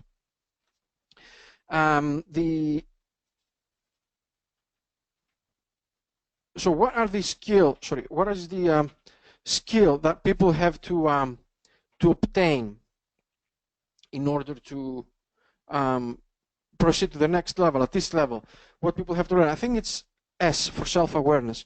Please note on the middle side of your screen, the left side of the pyramid, I've noted some letters. These are they form the acronym, if read from bottom to top, SMART. These are the skills that people have to learn at each stage. So S for self-awareness is the skill that you have to be picking up on your first level. But what does self-awareness mean? First, is it just admitting your mistakes? Not just accusing your broker or conspiracy theories and doing accusing others for your losses. And I find that people at this stage are either are good at one of two things: either making money or making excuses. I think that trading, like I mentioned, trading is like sex, but that you don't have to be good to enjoy it, but actually trading is like being in the special forces. You get ages of boredom followed by seconds of heightened stress and terror when you are in battle. So the question is, what does self-awareness comprise of? Well, I think it comprises of 4 things. They form the action GROW: G for goals, R for reality, O for options, and W for will. I've managed to quantify this model in terms of what are your goals for trading, because different people have different goals. For example, someone will want to be trading for fun, someone want to be taking for part-time, or someone going to be taking full-time. Different people have different goals. As long as you're very honest with yourself on how much you want to invest in yourself and what are your goals, then that has direct repercussions on how much capital to allocate, how much time to allocate, what you have to learn, how long you have to be learning it for. But the first thing is defining your goals. This GROW model is something I do at my workshops. I mean, the workshop we'll be doing at the end of October, we'll be doing, again, it's a free workshop. We'll be going through this, the GROW model, and people will be asked to define, quantify these. Of course, the realities of trading. You need 4 types of capital to trade. And we'll be talking about this as well. And also, what are the options on how to obtain these? And of course, the will, because your will is measurable. So if people have got the self-awareness, managed to do the self-awareness, is that enough to go to the next stage? I would say yes, but of course people are feel at the end here anger. This is the result, because they feel angry because of having lost money, of having behaved irresponsibly, and having jumped into this with very or little knowledge. But through self-awareness and admitting that you did wrong and be willing to correct that, you go to the next stage. So what's the stage, the motivation of people who enter stage 2? Well, people are here interested. People are here getting interested. They want to basically trade for a hobby, or they're starting to get to learn to see if trading is for them. So they're growing an interest in trading. So what is let's compare and contrast what the rule of 90 people do and the 10% club should be doing. All right. What do the people at the rule of 90 do? First, they usually they have admitted they're doing wrong, but they say, okay, the first thing they're doing simply is usually try to switch time frames. They say, okay, maybe I can trade the 5-minute chart because I can spin the wheel more often, or I can trade less often so I can spend more time with my family. So they do the same thing, but usually by changing their time frame.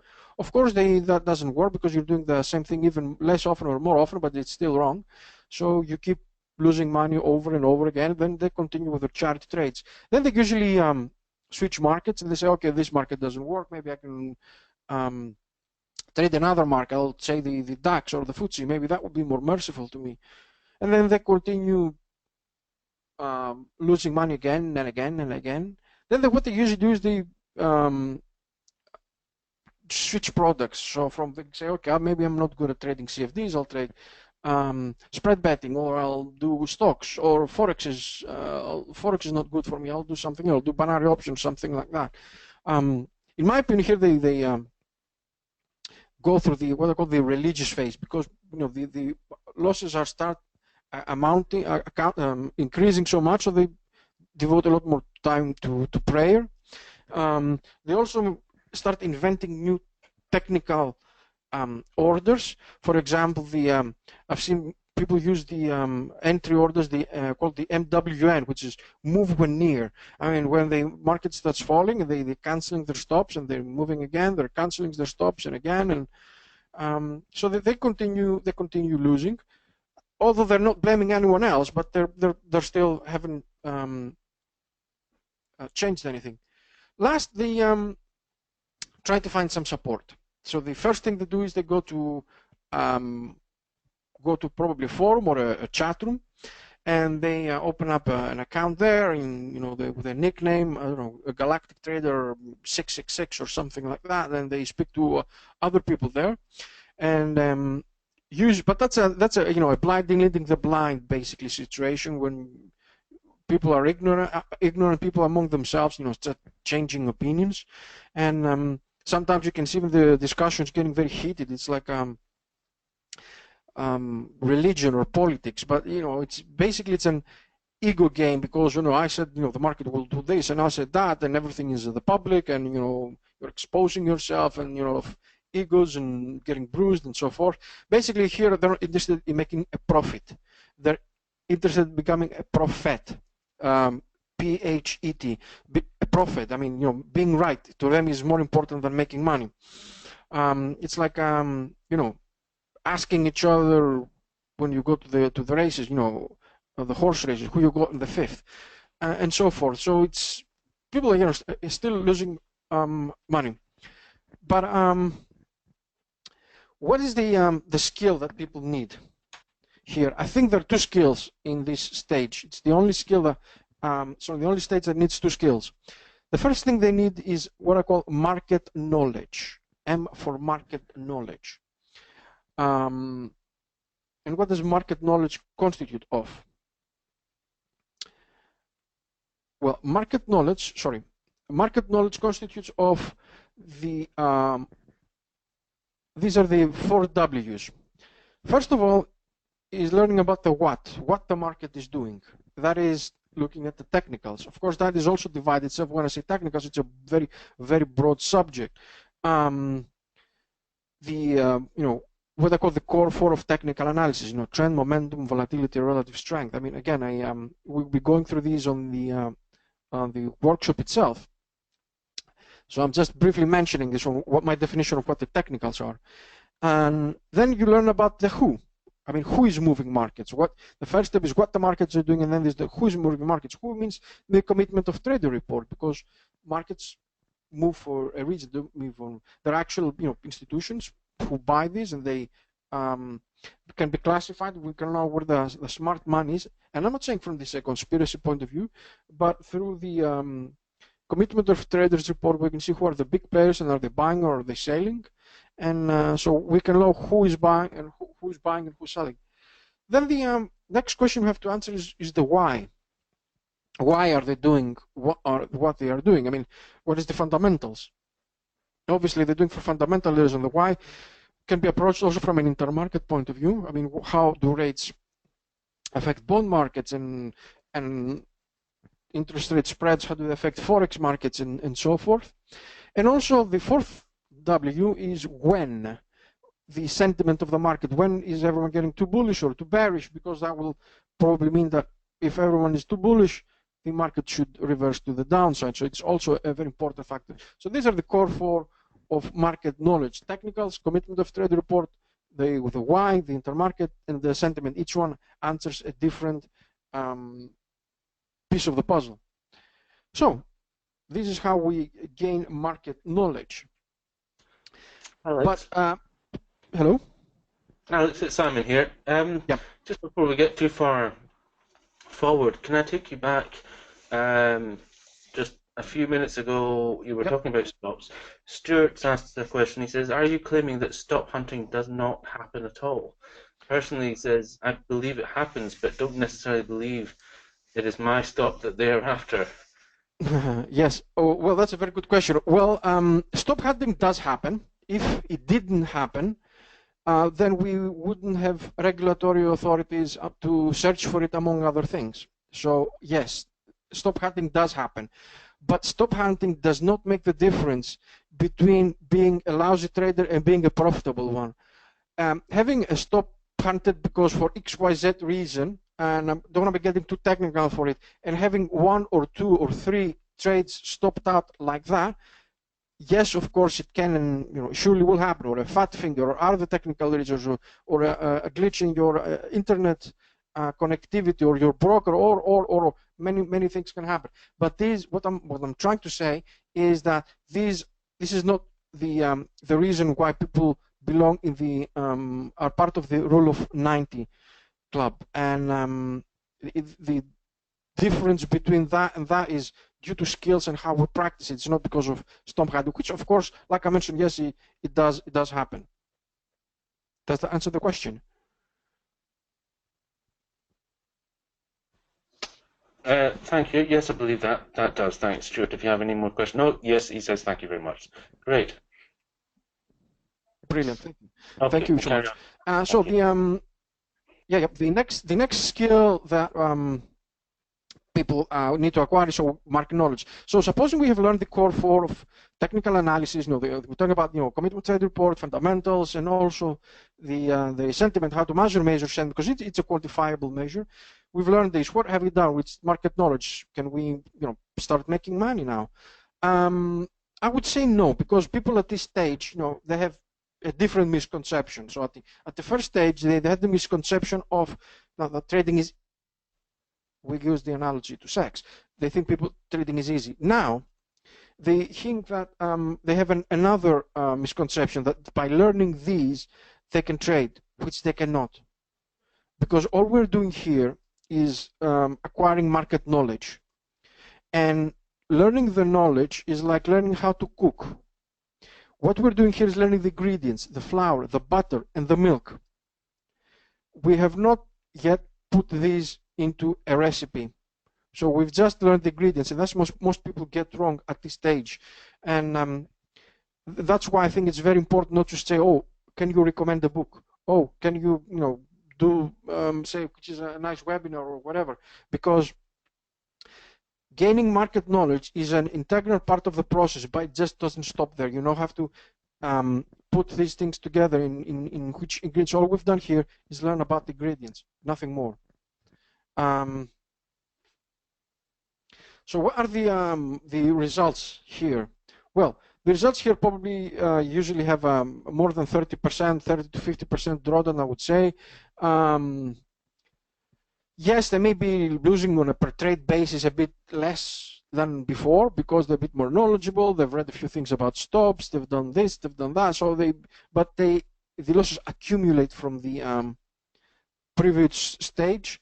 So the thing is that drawdown is like once you have a bit too much, then it goes into what I call the drawdown death spiral, because you're at the controls, but you're not in control. It's like a falling airplane. So we need to protect our capital, like scuba divers protect their oxygen supply. So people are at the first stage are not trading. They are just throwing the dice. At the second stage, they're still not trading. They're just making trades. They a bit more knowledgeable than before, but they're still not actually trading. They're just putting on trades.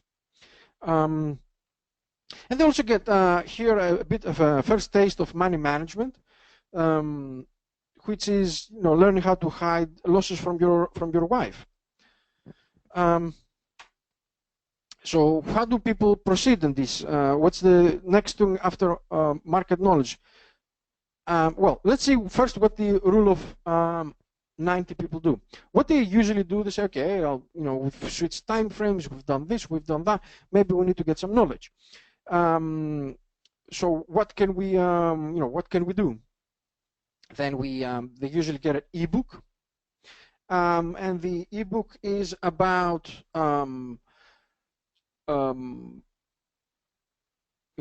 they usually come very cheap with I don't know, like 10 or 15 pounds or something like that, and then they have a very ridiculous title like Secrets of the Super Hedge Fund Managers and Learn How to Make Money with 90% Accuracy or something like that. You can all learn it with this $5.99 ebook.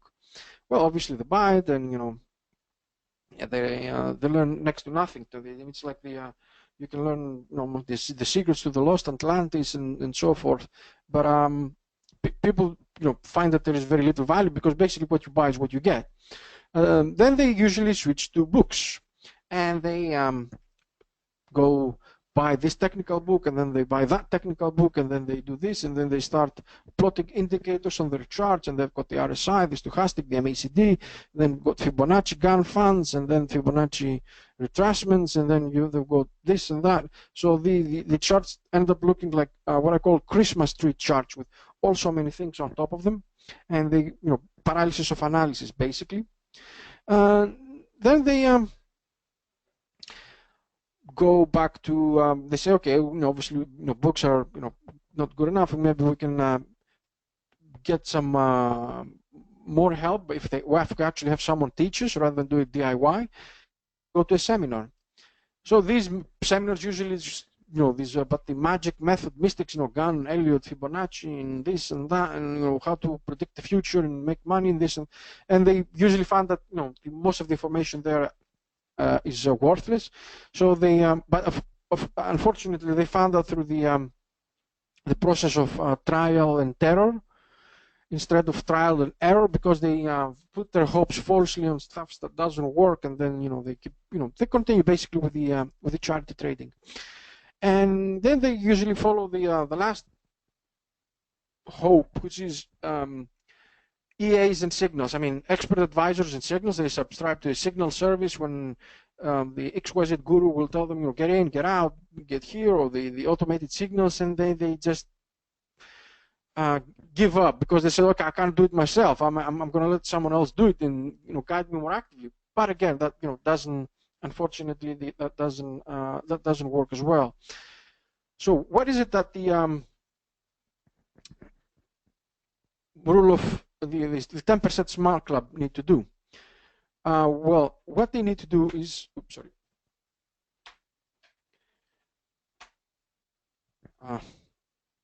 Well, what we need to do here, I've lost the presentation here. There you go.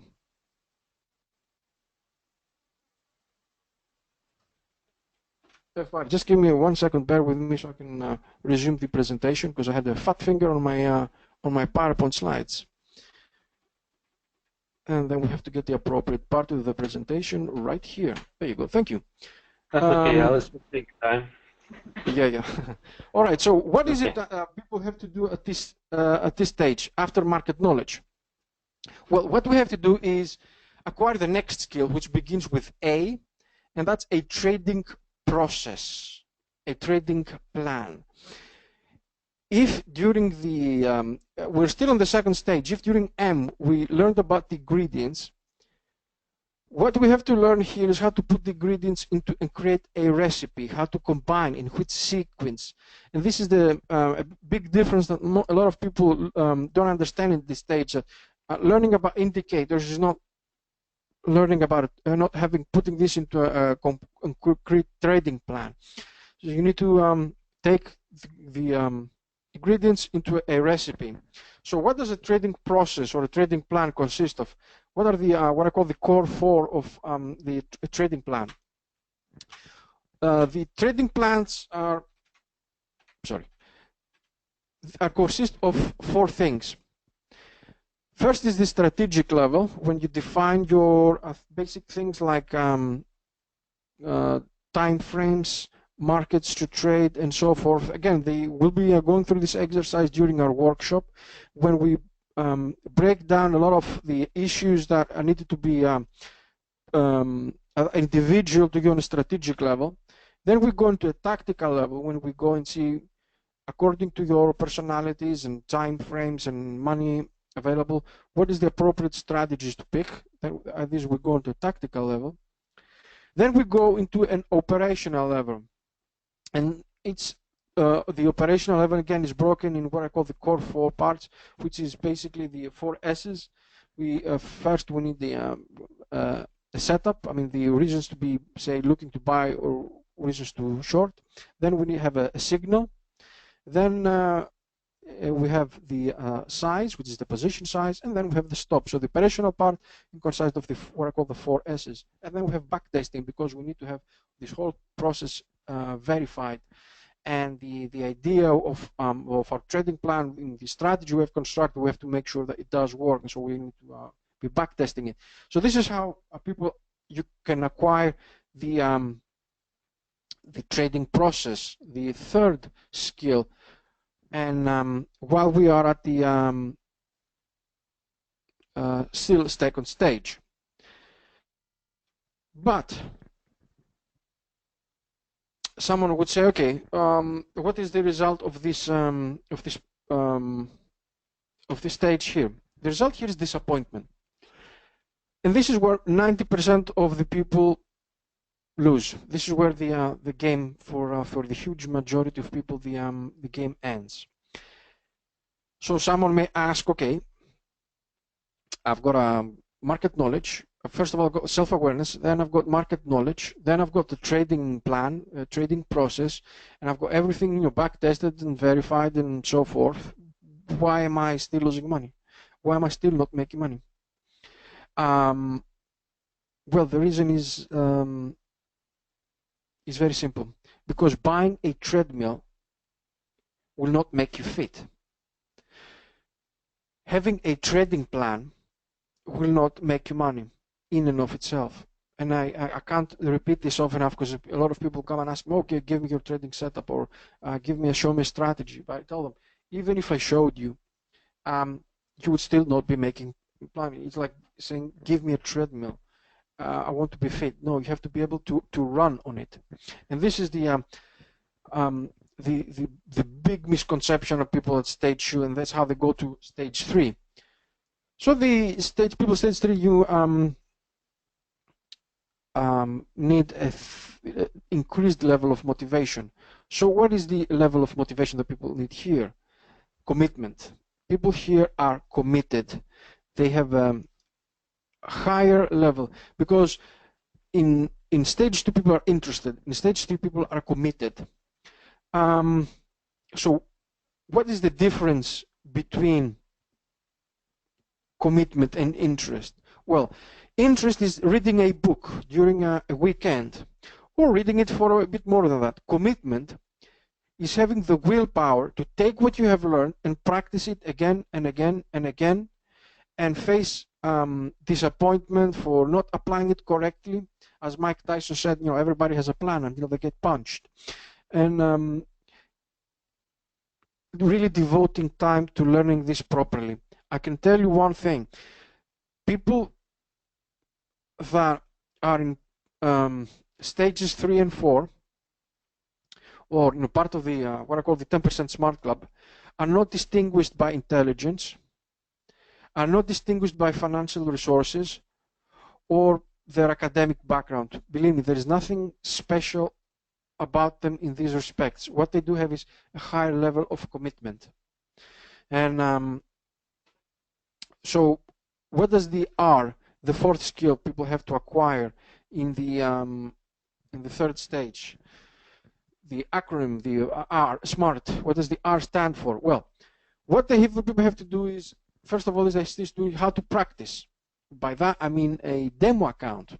Now, I know that a lot of people don't like demo accounts, and the reason is because, A, they got a bad reputation because they're being used by brokers as marketing tools. For example, open a demo account with us, and then they, after a little while, they call them up and say, be a man, put some money in it, and start trading. You won't be making money on the demo account. So it's a tool to lure them in. So they have a bad reputation from that. And also, I found that people say that don't want to be trading on the demo because they're a bit impatient, because obviously you can't make money on the demo account, and they want to be jumping in and making millions right away. And so people avoid using the demo account. But I think, and also because there is also a school of thought there that says, it's not the real thing. Well, my response to that is, yes, it's not exactly the real thing, but you get 80% of the experience with 0% of the risk. And that's why a lot of industries use demo accounts. For example, doctors, they don't operate on live patients when they start out. They do on cadavers. Or pilots, they do on they fly in simulators rather than start going into the airplane initially. And as pilots say, it's better to be on the ground wishing you were in the air rather than be in the air wishing you were on the ground. So the use of a demo account is very, very important, because it does what it do is gradual desensitivization. For example, if you take a look at a horror movie, when you see, for example, the actor, going in with a knife behind another actor's back, and trying to stab him and so forth, just picture a very horrible scene. When you get frightened, well, if you see that scene again and again and again, like 3 or 4 times, will you be scared? Obviously, at the end, after like 4th or 5th time, because you know what goes on, what's the plot, you won't be feeling a thing. Well, it's the same thing here with demo account, because if you trade it again and again and again, and you get the experience of working through a drawdown, and having a stop loss hit, and again and again, and then climbing back up and so forth, then after a little while, then when you're in a live environment, it won't be feeling it that much. And that's how, of course, the demo accounts have to be used in a supervised way. That's the proper way to do it.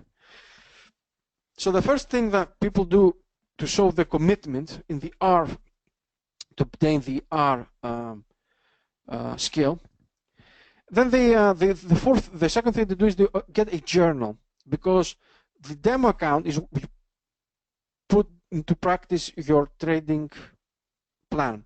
In your journal, you record what you did in your trading journal. And I think it's probably, as Larry Williams said, it's the most important book you will ever read. Writing down your actually, there are 2 types of journals.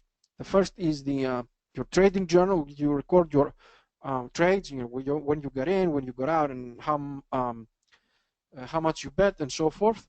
And also, you've got the emotions and thoughts journal, when you write down how you were feeling at that time, and why you took the trade, and what was the thought process behind it. I thought the market would do X, Y, Z, and this and that. So you've got 2 types of journaling to do, and these are very important to record and also go over it.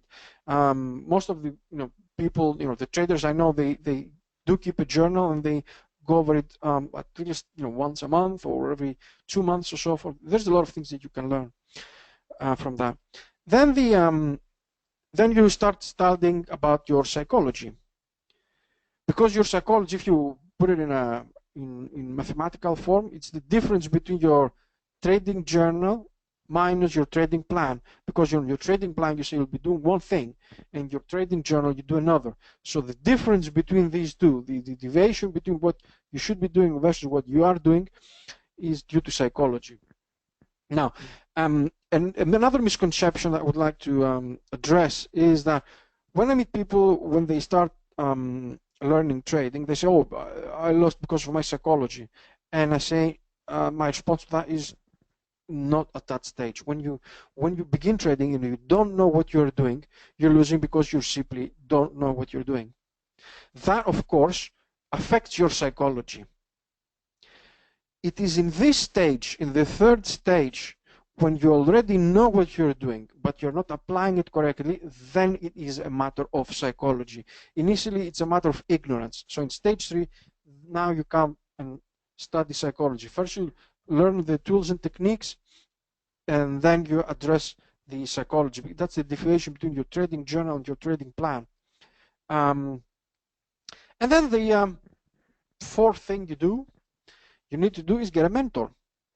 Because if you do your trading on the demo account, then you record it, and then you try to see your psychology, basically you can't be the doctor and the patient yourself.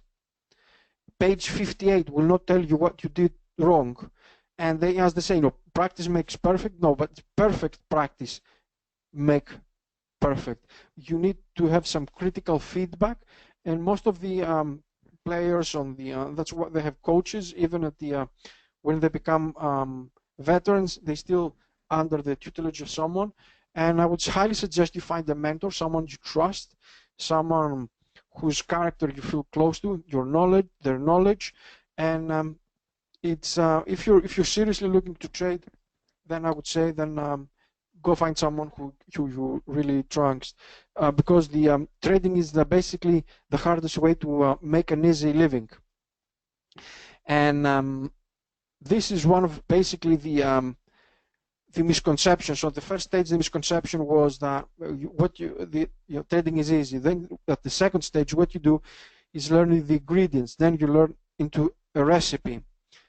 And the misconception during the market knowledge skill is that if you learn the ingredients, you have a recipe.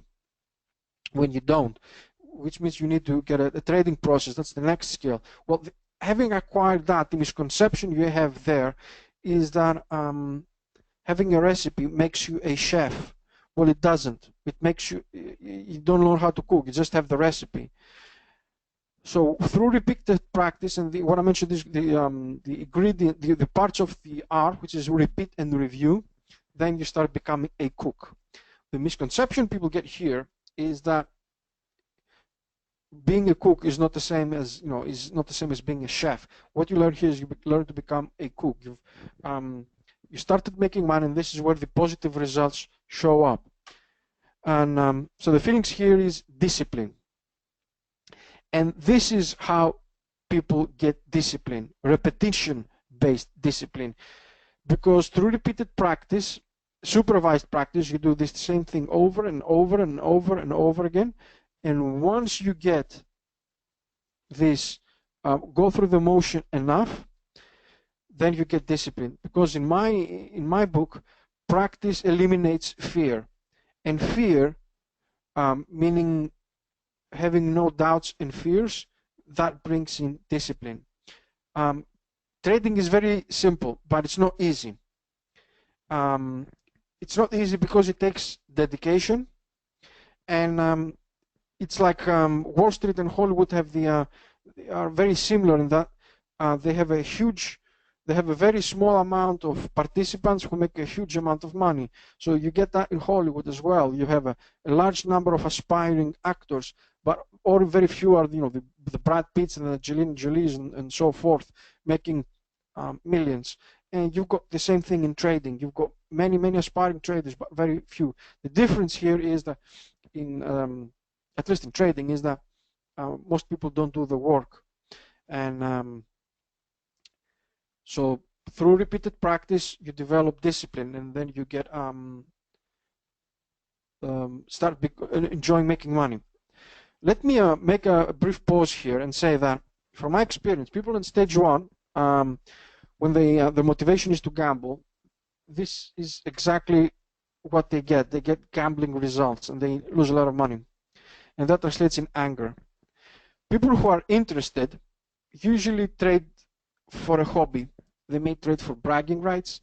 They may trade for because they want to have a pastime. I don't have a problem with people trading a hobby as long as they do it very consciously. They put hobby money, they put hobby hours, and their expectations is to get hobby results. So if someone wants to be betting on horses or playing the lottery, and obviously in these situations, most people wouldn't, bet the bank, they wouldn't mortgage the house. They do it for amusement. Well, if you want to be trading for amusement because they think it's exciting, following world economy and trading currencies or stocks or whatever, but you do it on a very small amount of money because you get, you like the excitement of it. That's okay. As long as your risks are around your expectations and you're fully aware of what you're doing, there's no problem. Well, people in stage three, because they're more committed, what they do is their motivation changes to commitment, and now their goal is to trade part-time. They go through the motion of repeat and review, the demo accounts, the journals, the psychology, the mentoring, but here people are committed to learn how to trade because they don't want to be trading for money. They want to be they want to be trading for fun. They want to be trading for money.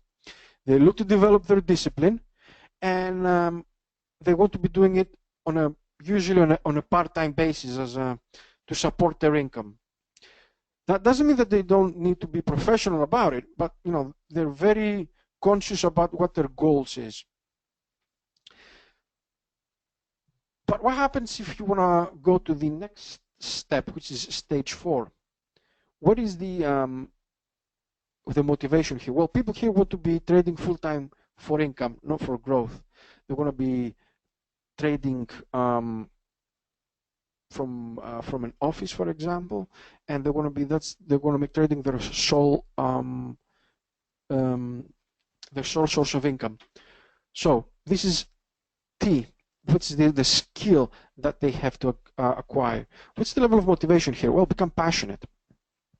They're passionate about trading. They're not just committed. So if you look at these 4 levels of commitment in terms of like relationships, in stage 1, people, you know, are simply dating, then they in a relationship, then they sort of got engaged, and then they get married. So now they're no longer they're looking to get married to trading. This is what I'll be doing full time for income. But the skill they have to acquire is T. T for transformation.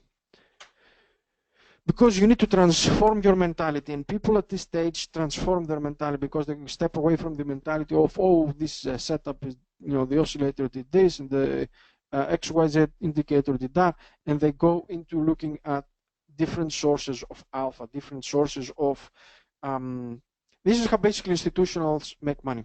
The first is called they have what's called the core 4 elite edges. The first is fusion analysis. Fusion is in their methodologies amalgamating fundamentals and technicals and behavioral finance. Again, I'll be showing examples of this on my workshop. I don't, you know, because it's 6 o'clock and we'll have to giving some time for questions as well.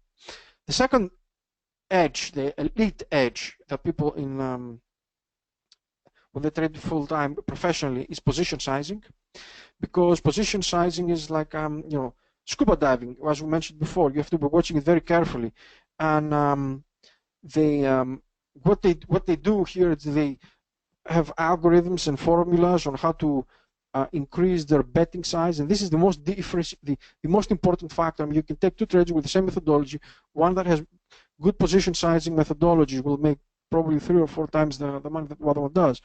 And also in position sizing, you know, people also change their mentality here, because they let me put it another way.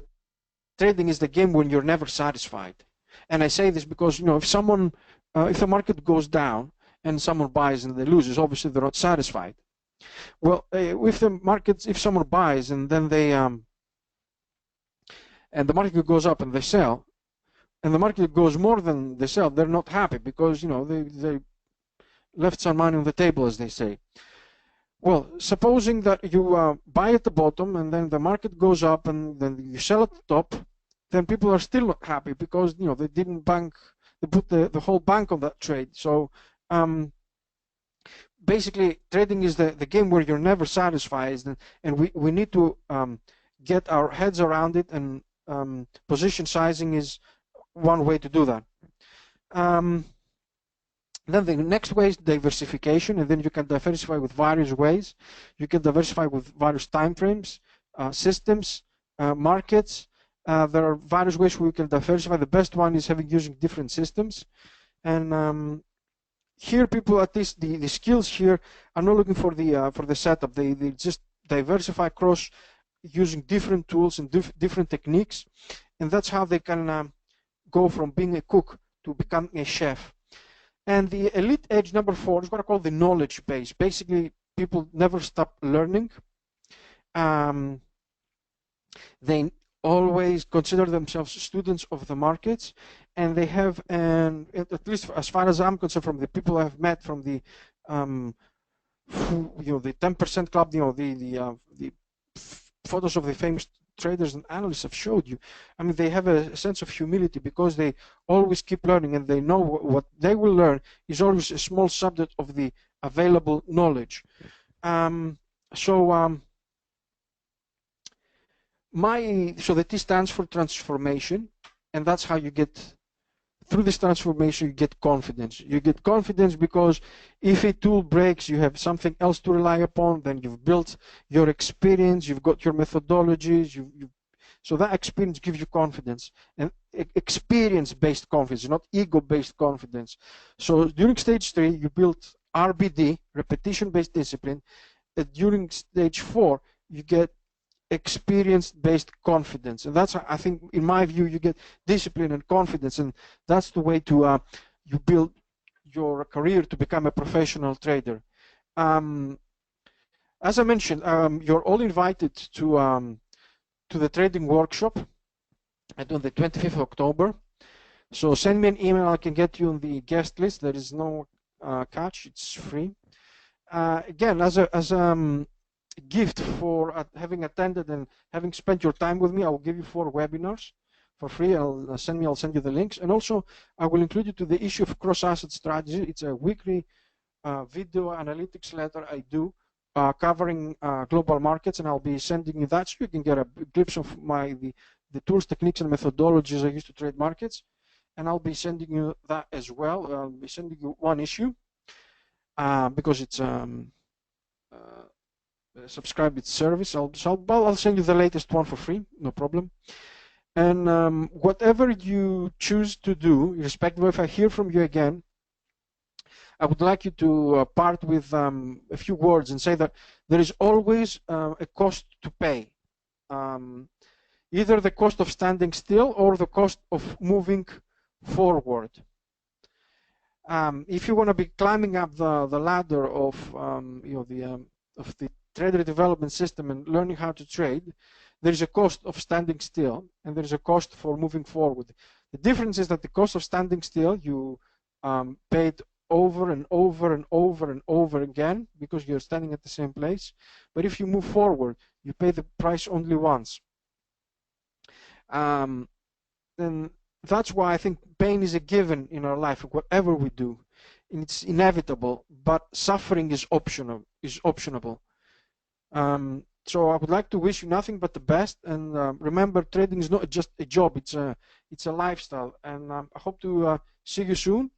And with that, Simon, my dear good friend, I'm open for questions. Okay, Alex, thank you very much indeed. Where did we get to with the questions? We talked about the stop hunting earlier on with Stuart.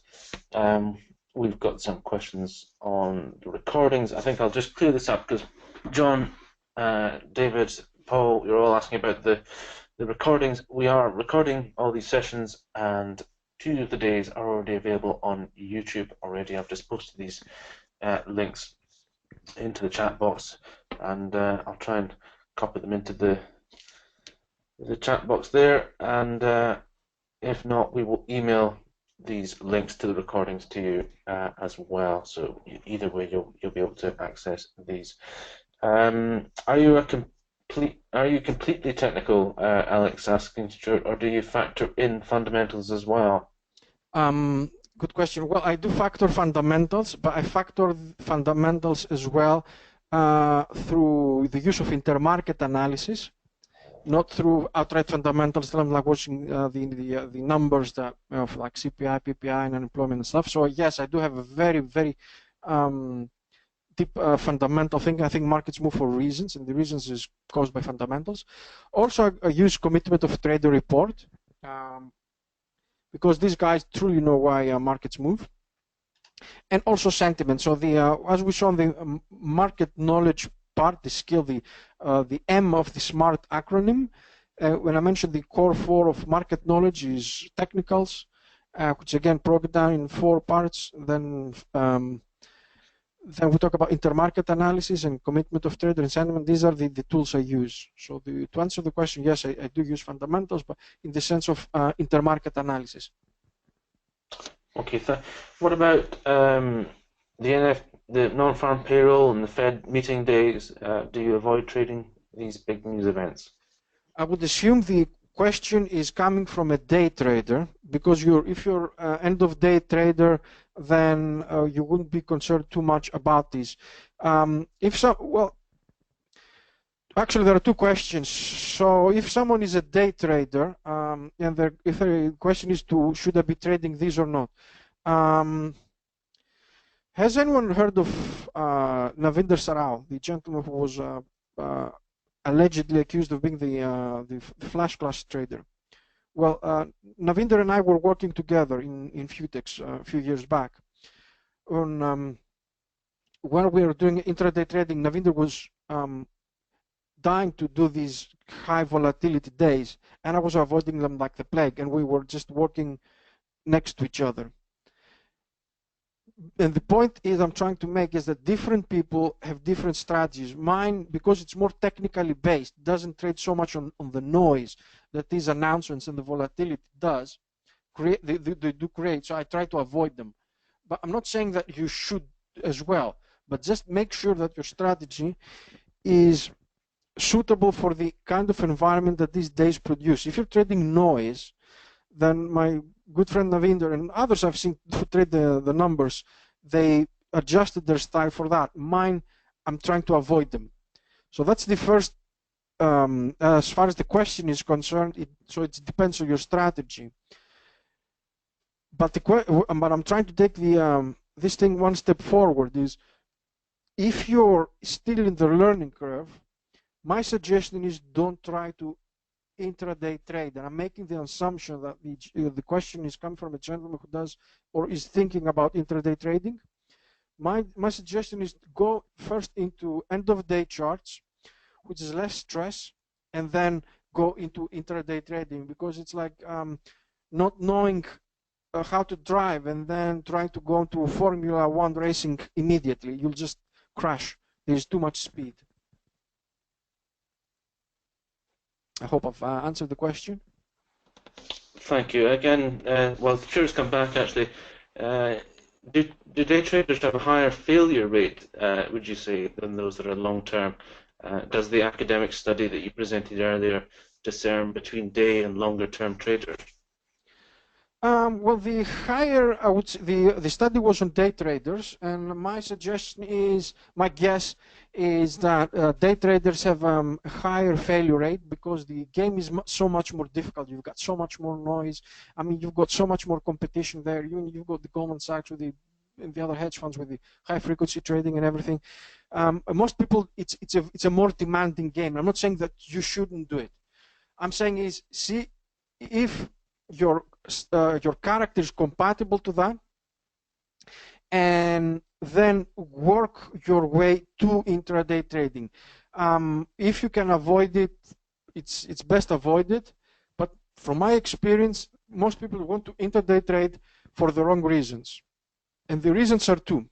Actually, there's one, because they're not well capitalized enough. They want to be trading forex on an intraday basis because they have a small account, and obviously they can't handle the margins of futures, so they go into intraday trading to spread betting or CFDs or forex, because these types of products can accommodate their small accounts, and but that still doesn't change the facts that people are unprepared for day trading. So the failure rates for day traders are much higher than for end-of-day traders. It's a much more demanding game. That's right. Yes, it certainly is. Alex, I think we're going to let you go now. You've talked for over an hour, and we're all very grateful. Thank you for that. Now, you've got on your slide that you are doing a workshop on the 25th of October. Yes. Is that in London? Yes, it is in London. I'll be doing it Canary Wharf. So if anyone comes in One Canada Square building, so if people want to like to attend, like I mentioned, it's for free. There is no cost. And send me the data. Send me your, because I have to get people on the guest list, because you have to register for the event. Go through venue security and things. So I'll be hosting the workshop. It lasts for 4 or 5 hours. It's free to attend, but you do have to register for it. What we'll be going through is the steps of the trader development system. We'll go into more depth. We just covered the surface. We'll be going into technicals, fundamentals, trading psychology. I'll be open for questions. So there's a lot of material to cover. And if you can make the 25th, of course, you're coming along to our event on the 5th of November as well, which is great. Most certainly, yes. That's also a very not to miss event. on the 5th of November. Simon was kind enough to invite me again. I'll be doing 2 presentations, and hope to see you there. Fantastic. In one of the presentations, actually, because I'll be doing 2 presentations on that event. On the second, I'll be presenting for the first time, publicly at least, a new oscillator I have created, and I'll be comparing and contrasting. It's actually an improvement of an old oscillator of the MACD. So I'll be presenting an improvement over that, and there's a lot of there's a lot of material to cover in that workshop as well. That's going to be great. We're all looking forward to it. I know I'm looking forward to it. It's still got a bit of organisation to do, but I'm enjoying it. So hope everybody can make it. Alex Spiroglou from Trader Training and Development, thank you very much indeed for joining us. Thank you so much again for having invited me, and I hope everyone enjoyed the presentation as well. They certainly did. Well, that concludes everything for tonight. So I'll take the presentation, the presenter role back from you, and say thanks very much again. Thank you so much. Thanks so much, Simon. Thank you, everyone. Thank you. So there we are. So that was our final speaker of the day, Alex Spiroglou. And tomorrow, the sessions I will just run through quickly. If you're able to come back and join us, starting again at 11 a.m. with Rodney Hobson, Investing for the Long-Term Post-Referendum. Corvin Kadirla from FX Masterclass, Successful Speculation at 12 p.m. A look at the live markets with Steve Ruffley at 1 p.m. Worry-Free Investing with VectorVest with David Paul at 2 p.m. And then Stephen Goldstein, Emotions in Trading, How to Avoid Emotional Hijack. Stephen was our speaker who was taken ill on Monday, wasn't able to attend, so he will be presenting that now at 4 o'clock tomorrow. So busy day tomorrow, and lots of good fun to have there. So thank you very much again, everybody, for joining me today on the webinar, and look forward to speaking to you again in the morning. We will be sending out the recordings, the links to the YouTube recordings for you. Thank you very much, and good night.